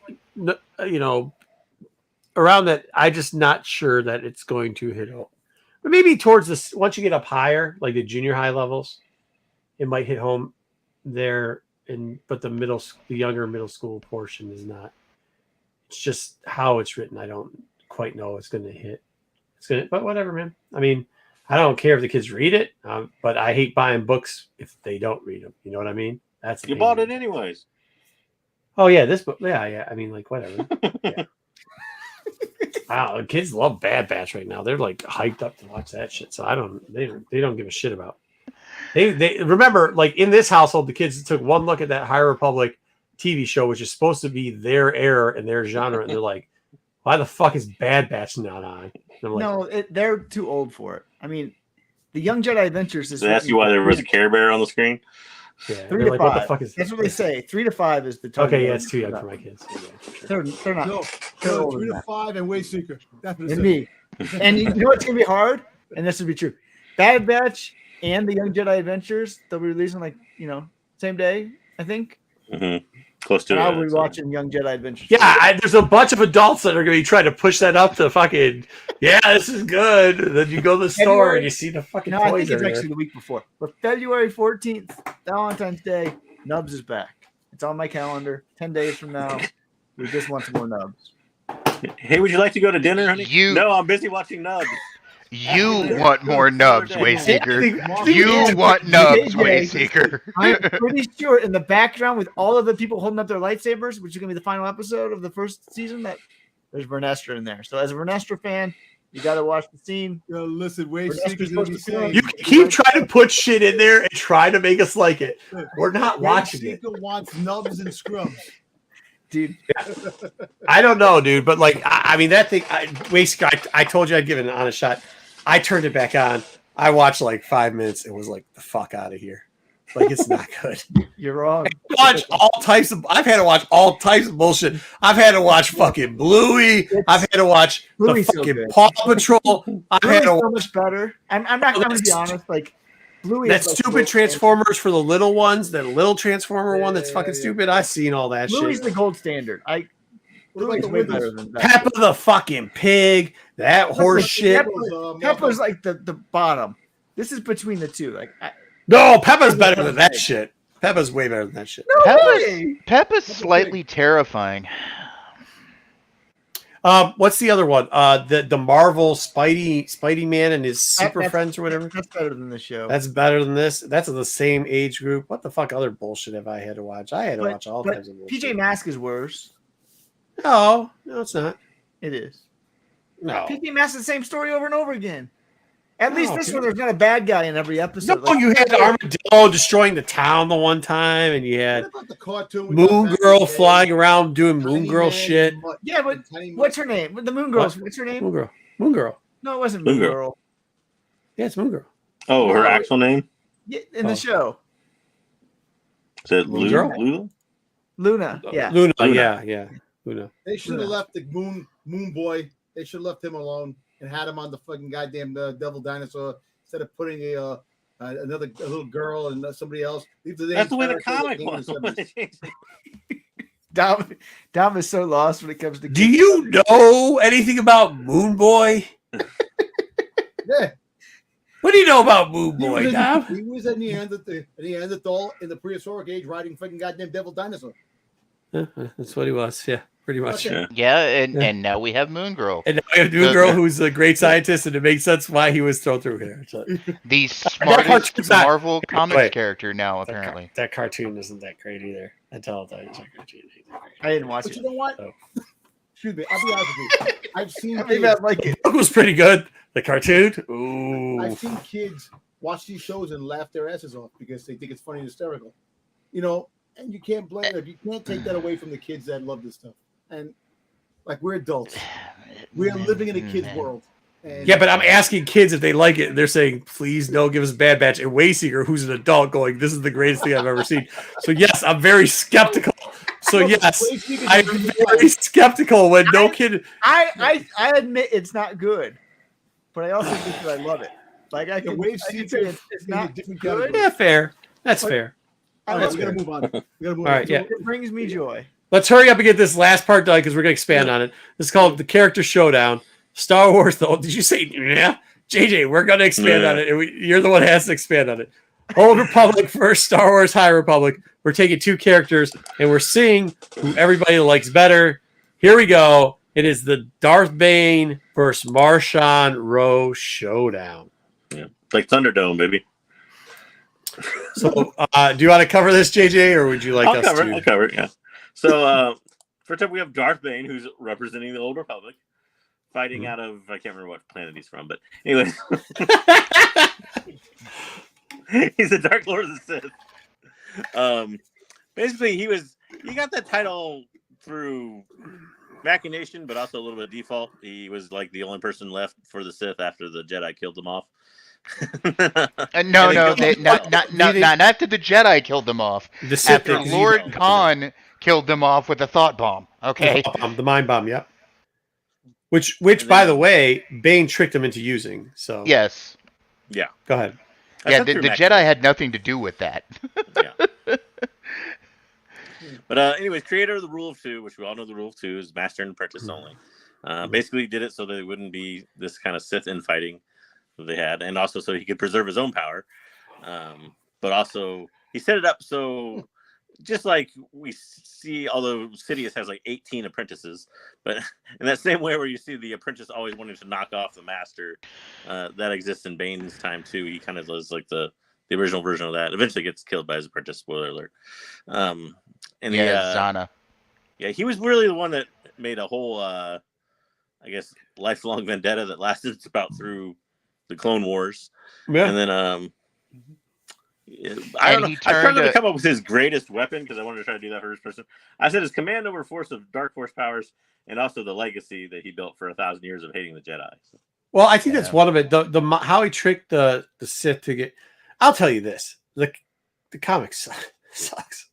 Like I think is it the second, but one of the novels is probably it's the one where him and Xanatan or what's her name's on the cover. Zana's on the cover. That's the because third one. The first one is all about the animal. The first one's all planets, right? Yeah, the first one's about him as Dessel becoming Bane. Yeah. The second one is about him and his apprentice Zana, and that was good. Third one. That's when we get Wizard. Yeah. The Wizard. Yeah. Millennium. Darth Millennial. Well, Millennial shows up at the end. Yeah. Yeah, the third one not great. That second book is like phenomenal. I have kind of nostalgia glasses for this comic book run because I liked the art in it, and the story to me wasn't too bad. It was a little rushed, But There's a fucking whole. Okay, sorry, Thane, but there's a fucking. Let Thane go because I want to hear what Thane. Go ahead. it was a little rushed. I will give you that. But it wasn't all that bad, and there were a couple of really cool characters introduced. Now the aesthetics a little off. You have what looks like sailing ships in space, but Final Fantasy, the fucking flying ship from Final Fantasy shows up in this fucking book. oh, and you have a satyr. You have a satyr in Lord Farfalla. You got Pegasus. No, it's a centaur. I think it's He's called a a centaur. satyr. It's centaur. He's a satyr. He's a satyr. Is that how you call it? A satyr? It had nothing to do Yeah. with Star Wars. Nothing. The elf fucking centaur. But Continue. all I'm saying is I kind of have nostalgia glasses for this. Yeah, I know you for got this It's series. kind of a dog Obviously. being introduced to Star Wars. You talking about flying ships to the Star not Wars. to shit on your own thing, but there's also like flying sperm in this fucking book at one point. It's not a sperm. That's sperm. They literally just drew sperm in that fucker. It's and had, green and fuzzy. It's not a sperm. Sperm, not fuzzy. It doesn't sound good. The I will sperms, give the you this, fuzzy though. sperms. This book made a 7-year-old girl terrifying. Lord Farquaad. There's a point where Yeah, she shatters that one, like she breaks every bone in that one Jedi's body because he kills the floating thing that she The had made fuzzy friends with. sperm. Yeah, The fuzzy sperm. Yes, The fuzzy the fuzzy sperm, yeah. sperm. All right. It's kind of like Bowser's ship, but more Final Fantasy like. Yeah, more Final Fantasy. But she breaks him with the force, like just out of Yeah. nowhere, like lashes out and snaps this dude's body up. And And- little children's hands are blowing the fuck off all the time. So And Bane just kind of walks up on her, mourning the loss of her flying sperm, and he's like, it's he's huge like- pedophile creepball vibes with Bane, by the way. yeah, It really is. he runs up on this girl and he's like, "Oh hey, I saw you kill that Jedi. Want to hang out?" Like, Yeah. Real fucking creepball, bro. the novel. Look, Gotta the go. novel. The novel Gotta go. basically does the story better. Okay, Yeah. and To be clear, I the be novel clear, is the Bane trilogy. There's 3 of them. Yeah, 3 I of them. prefer the Bane trilogy way more than I prefer this. I just have nostalgia glasses for this story because it's how I was introduced to Bane before the books. Yeah, so that's that. We got the rundown I of think it. if I would have read this before reading the books, I would have hated Darth Bane. So I don't know how you're a Darth Bane fan when you read this first, and that is impressive. I have more impressive now. My love for Bane actually grew with the novels, not so much with Yeah, this. I think so. I think like when I think most read this, people, yeah. yeah, I think when I read this, it was just past. Like you got to remember when it came out, there was so much shit coming out. It's kind of like okay, cool, and you kind of got to, and you're like, oh, there's some character, right? But then when I the novel actually came out, I was still like- own this graphic novel, by the way. yeah, when the actual novels came out, you were like, oh, cool. I don't think because he looks different too. Like I didn't think I put 2 and 2 together that it was the same character till Yeah. later. Well, the artist definitely portrayed him differently in the comic. Yeah. Yeah. Than he's described in the book. All right. Who's our next Also, person? too, Let me I hear. didn't include it on there, but he's also one of the few Old Republic characters to have canon. Ah, that's true. Yes. True. So he's going. So does Lord Hoth too, by the way. He is going against a newer character, Martian Rowe. Yep. We all know Ro, leader of the Nine. Mhm. Now, Marshawn Rowe is kind of terrifying himself. Yep. So she's, for those that I really need to recap this because we only talk about him every single week almost, but she's powered from his father to bloody coup. Obviously uses deception and tactics to gather extra power, such as the Nameless. Encourages rivalry amongst his subordinates and even encourages them to kill each other off on occasion, and has an extreme hatred for the Jedi Order, even killing hundreds of them. Well, at least indirectly. But Why You guys hear did me? do we? No. Yeah, we hear you. Why does he hate the Jedi so much? Do we remember? Was it because they were chasing him off planets? I can't even remember why. I they don't hated the Jedi. exactly know. We don't exactly know we yet. don't completely know yet. No. Hey, can I say something else too? Going back to the kid novel, Was it? Did anybody else find like the breeding pattern of the nameless weird? What the guy was saying? Oh, Yeah. the I'm ones, sure it's weird. the ones that they're trying to hatch off planet. Yes. Mm-hmm. Yes, with the gel from the. I was like, what the fuck are you talking about? Yeah. What the fuck are you talking about? It reminded me of you ever seen Van Helsing, like the new one? Yes. That's what it reminded me of. Yes. It I was like, what so the cool. I loved it because I don't know any of the anti-aging cream, but like, yeah, imagine like they're using anti-aging cream to make nameless, pretty much. yeah, Mm-hmm. yeah. But then it's also killing them because they don't have enough, and so it was like spewing. That was another creepy part of that book. It was like spewing out decayed gunk as it was going. I think you're just a train wreck watcher, Wayseeker. I think if a train fucking comes and kills 100 people, you're just like, that's fucking cool. I'm gonna watch that. Dude, Wayseeker seems like the guy that drives by the motorcycle accident on the highway and stops to rubberneck. Yeah. Anyway, let me take a selfie real quick. All right, so go ahead. So March. All right. I was gonna say Star Wars High Republic Adventures 2, his first comic appearance for anyone looking for it, and it is 2, not 1. I don't care what anyone tells me. It's 1. No, It's 2. just kidding. It is 2. It's a cameo in 1. 2 is the actual appearance. You can't even fucking tell it's him in 1. Anyways, all right. I'd also like to point out, going back to Bane for a second, that Jedi versus Sith comic book series was the first time is the only time, honestly, you hear about Bane for like 5 years in the old EU stuff. Because this came out in 2001, from April, I think, to September of 2001. The first novel, Path of Destruction, didn't come out till 2006. Yeah, that's what I'm saying. Like, there's a big gap. Okay, so are we ranking this on comic, or are we ranking this on overall character? General character.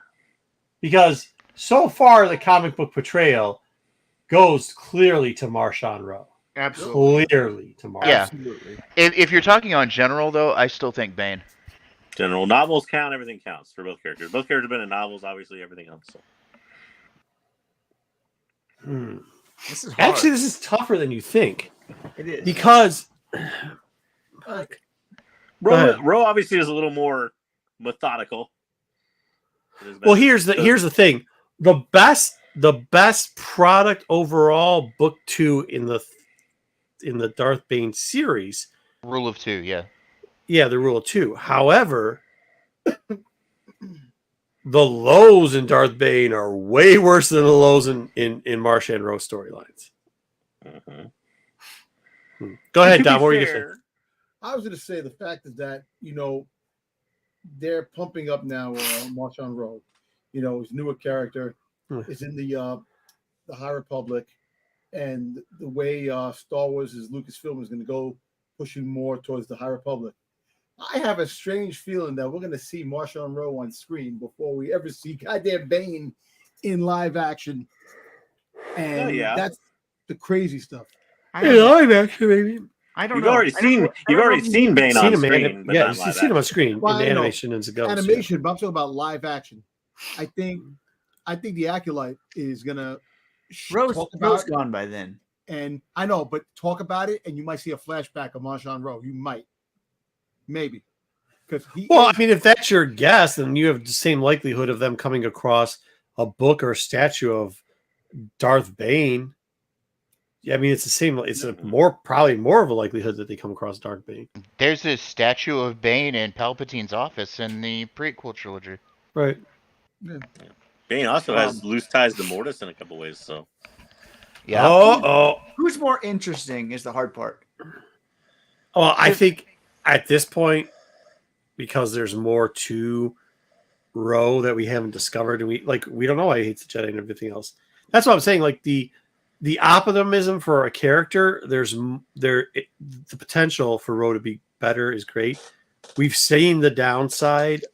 I think we've seen the downside of Rowe, and we've seen the downside of Bane. The downside of Bane is much worse than the downside of Rowe. Mm-hmm. But so far out of production stuff, the upside of Bane is better than.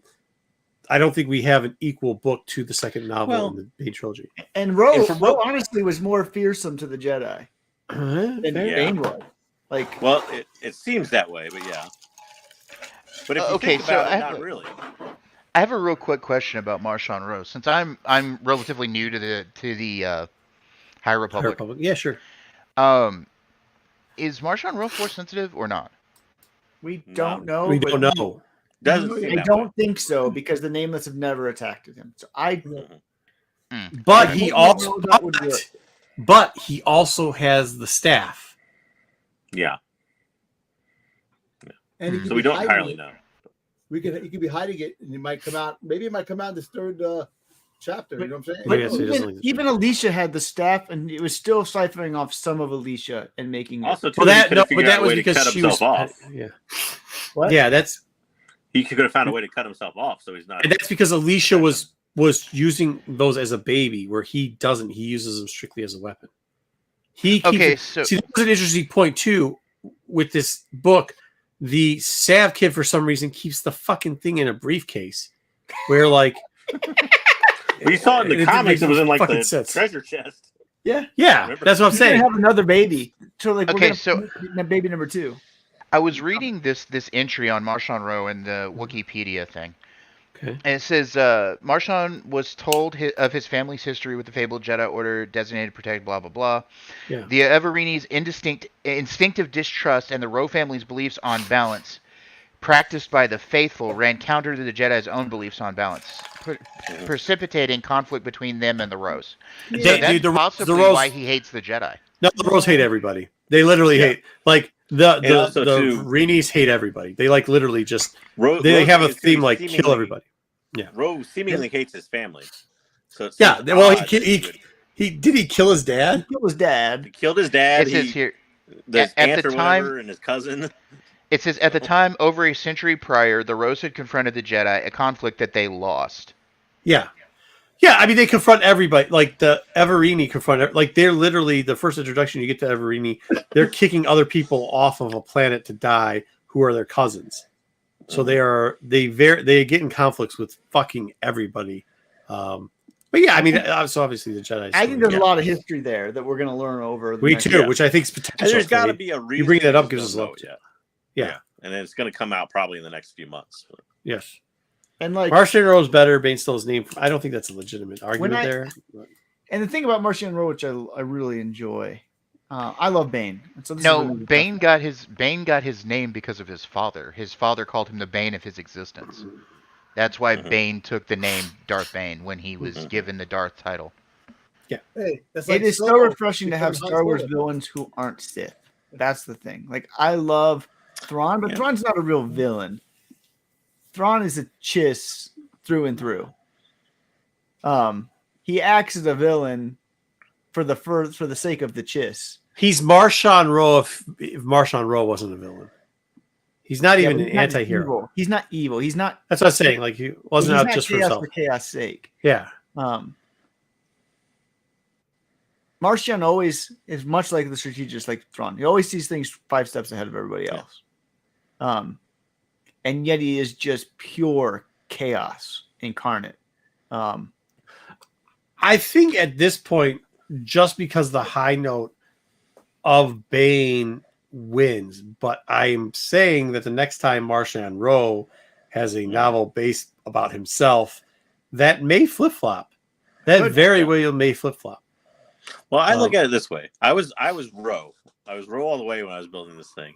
But then when I got to thinking about it and everything I know about Bane and everything I know about Rose, at least it seems, as we move on into canon Star Wars, Roe's legacy is not there in these future years.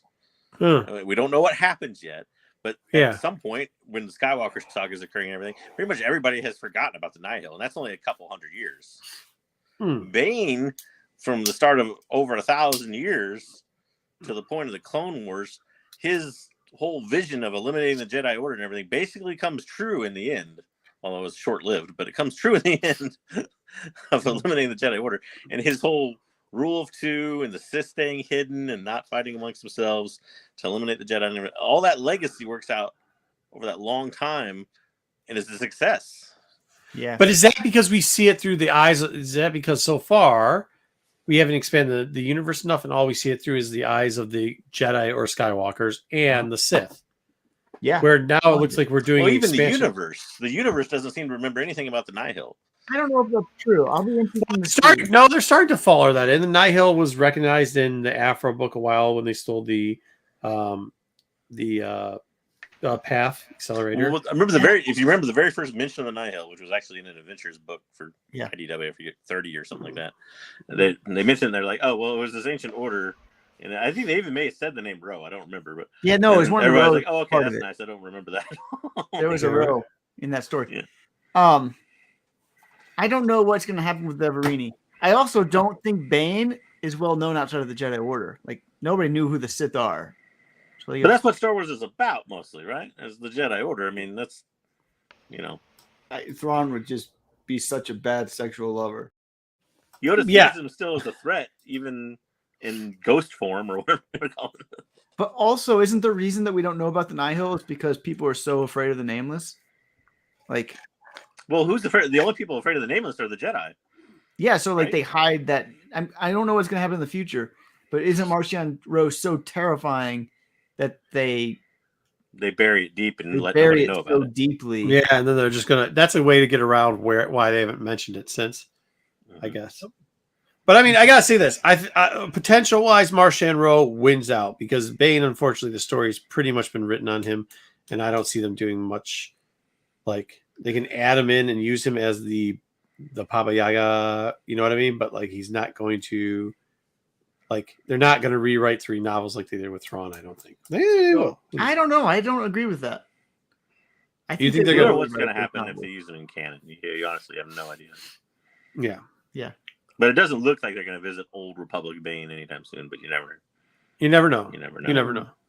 I mean, they might do it as like like we said earlier, he might show up in notes or show up as Vision or show up in whatever. Well, and Dom mentioned Roe. What mentioned Roe in the Acolyte. You also have a shot at not necessarily Bane showing up in the Acolyte, but something about Bane. Yeah, in the Acolyte. The fact that if we see Sith in the Revan, you don't know. There might be a couple of things because it is the first, show that takes place. There won't be. I think the Star Wars creatives secretly hate the Revan thing. I don't think they'll do everything. I think they avoid putting him in there. But I agree with you. So Kevin Scott says, if given the chance, if they came to him and said, which novels do you want to write in the future? His number one goal would be writing Bane trilogy. Ooh, no, please. I know you don't want that, but I'm just saying it might not be as far off as you say.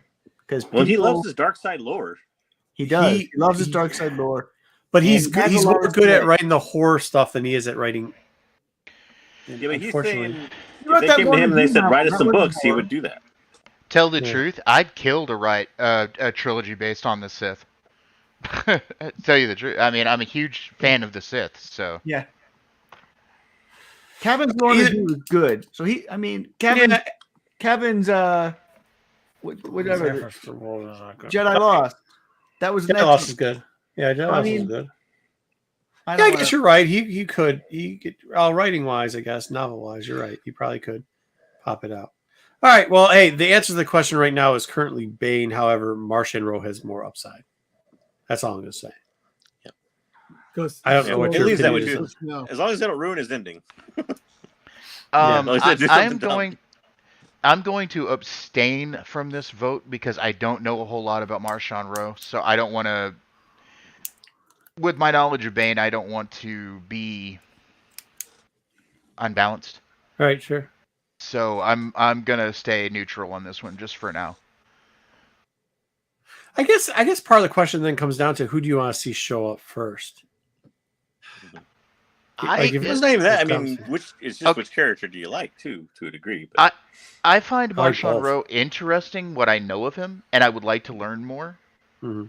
And I think the possibility of him showing up is probably better than Bane, because the High Republic is so, popular right now. Right. Agreed.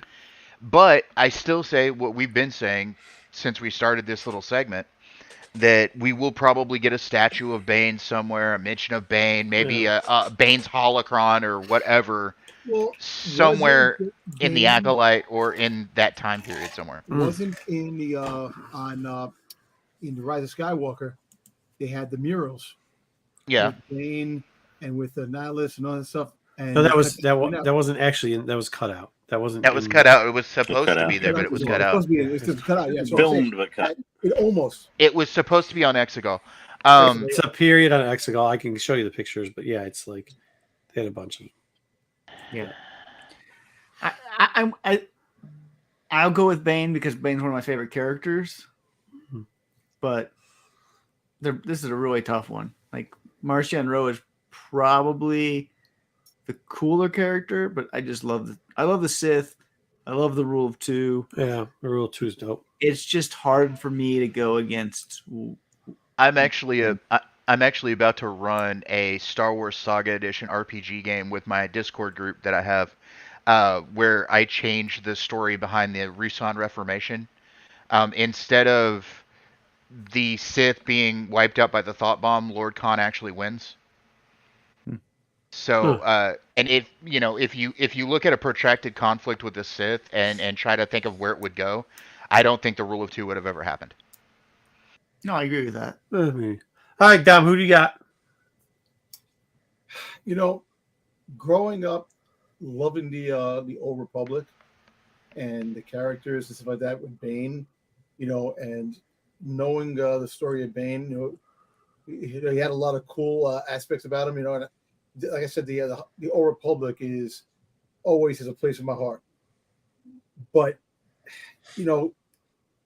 with the High Republic, not many characters I do like and enjoy. And Marshawn Rowe is a badass. I really like his concept, and we're gonna find out a lot more down the road, about him. I hope he doesn't die like a stupid death. He might get killed by one of the Nameless. The Nameless might kill him. That's how he might die. But I'm, if I was a betting man, I would have to go with Marshawn Rowe right now, because the way things are being pumped out, the High Republic is hot.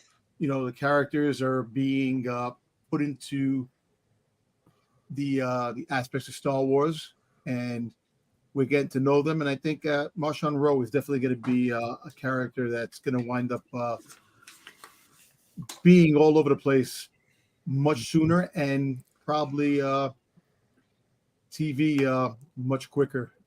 Live action, like I said before, and we might get it in the Acolyte. We'll see what happens. But Bane, I always love Bane because, like I said, Bane's the Old Republic. Yeah, but I have to go with Marshawn Rowe. All right, what do you got, JJ? I am actually gonna stick with Rowe. He has a bit of an advantage over Bane. I'll be honest in this thing because we don't know how his story is going to end. Like Dom said, it could end in a profoundly stupid way that nobody likes. Absolutely. If that happens, that probably changes everybody on this panel's opinion. Yeah, absolutely. But like I said, I lean Darth Bane. I still think to this day Darth Bane has a longer legacy, and maybe it's kind of you're buried in the character that you see now. Sure. But I love that Rowe seems to be, like Wayseeker said, this perfect development of evil is pure controlled chaos. Like he knows what he's doing, he knows where he wants to go, but at the same time, he gets there by creating chaos, almost like the Joker to a Batman. He's sort of like the Joker to the Jedi, more or less. Okay, I want to change my opinion just slightly here. Now that I think about it, I've given it a little thought. Marshawn Rowe is an interesting character. Like I said before, I want to see more of him. But out of the two, who has the bigger influence on the story of Star Wars? If you think about it, Bane has more. What's the word I'm looking for? Like to the story of the Jedi, yes. To the story of the Jedi. Well, to the story of Star Wars, to the story of the Republic in general, because you have to look at what Bane starting the Rule of Two shifted when it finally culminated in Palpatine. But see, They what literally we're seeing changed with- the what we're seeing galaxy. with They Ro- literally changed the galaxy. What we're seeing with Ro is altering how the Republic functioned forever. Because Well, in a Ro way, was so able to did Bane. So did Ro was Bane. able to take over Republic space and block it off with the storm wall. So Yes, here's but Bane with Bane's rule of two, which culminated in Palpatine, caused the downfall of the Jedi Order and the emergence of the Imperium, the second Sith Imperium, if you really want to look at it that way. If you add Tenebris and Valkorion into it all. Can I say something really quick before I forget this real quick? I'm sorry. The whole thing is that between Bane and Marshawn Rowe, Bane's story will be tweaked and changed Oh yeah. if he ever does come, because that history is not written in Well, Star Wars canon. Marshawn Rowe's history is being written now, moving forward. They already turned him into a samurai. So. Yep. So It could be better. Yeah. Like Thrawn got turned better. So I mean you could hope it gets turned out better. I will actually say this after hearing Dom earlier. I'm changing my opinion to Marshawn Rowe because of this. One, I want to see if they can actually do characters properly, which I think they've had a very disappointing thing. If Marshawn Rowe just comes out, then I can be like, okay, well, they never revealed everything to him, and that's the decision they want to do with it. Or if they completely murder Darth Bane and make him nothing like he's going to be, then I'm going to be like, this is bullshit, which has been happening a lot. They lately. have that. So- I still think Marcian's dying at the end of Phase 3. Which is fine, is fine, and I can deal with that, and I can go like, cool, this is a new character, and that's the arc that it's going to be. So I was trying to think while Dom was talking, like, which one would I be more excited to see on screen if it was live action, which I'm not saying is going to happen, but I thought, oh, I will have angst if Bane shows up, because I'll be like, oh, they're going to fuck this up. But if Marshawn Rowe shows up, I'll be like, okay, cool, let's see what happens. You know what I mean? So I had to say He was kind of like using a legacy character and screwing it up. yeah. Okay, so you guys mentioned earlier I can't remember who it was because I was kind of all over the place. I've been getting messages all night, but anyway, somebody said earlier that the Nameless could possibly kill Marshawn Rowe. Don't you think that'd be a bit of a cop out if he's killed by his own dogs? Yeah. Yeah, it would be. Yeah, it'd be a bad death. So It'd be that's a what we're bad saying. death. We don't know. People get eaten by their pets all what the his end's time. going to be. Like if they make that his end, I think it'll disappoint everyone. I'm still believing that Marta is alive and Marta's taking on Marcion. I mean, technically, Thrawn was originally killed by his own dog in the novels. Yeah. Yeah. I think Marcian's getting killed by great aunt who's still alive. But that's All right. Well, we answered that all questions. It's really late. I didn't think we were going to go that late today. It was something else. Good job. We'll see y'all later. Make sure you check out all the great shows that we have here. I'm not plugging any shows. Just fucking subscribe to the Yeah, channel. don't worry, and watch the Marco. shit we Here. put out. That's for you, Marco. Yeah. I that's not helping. Fuck Freddy Prince. All right. Take it all easy. Good job. Go read kid books, I guess. I don't know. Have a good one, guys. We'll see y'all later. Where's the exit out of here? Where are we going? I don't even know. With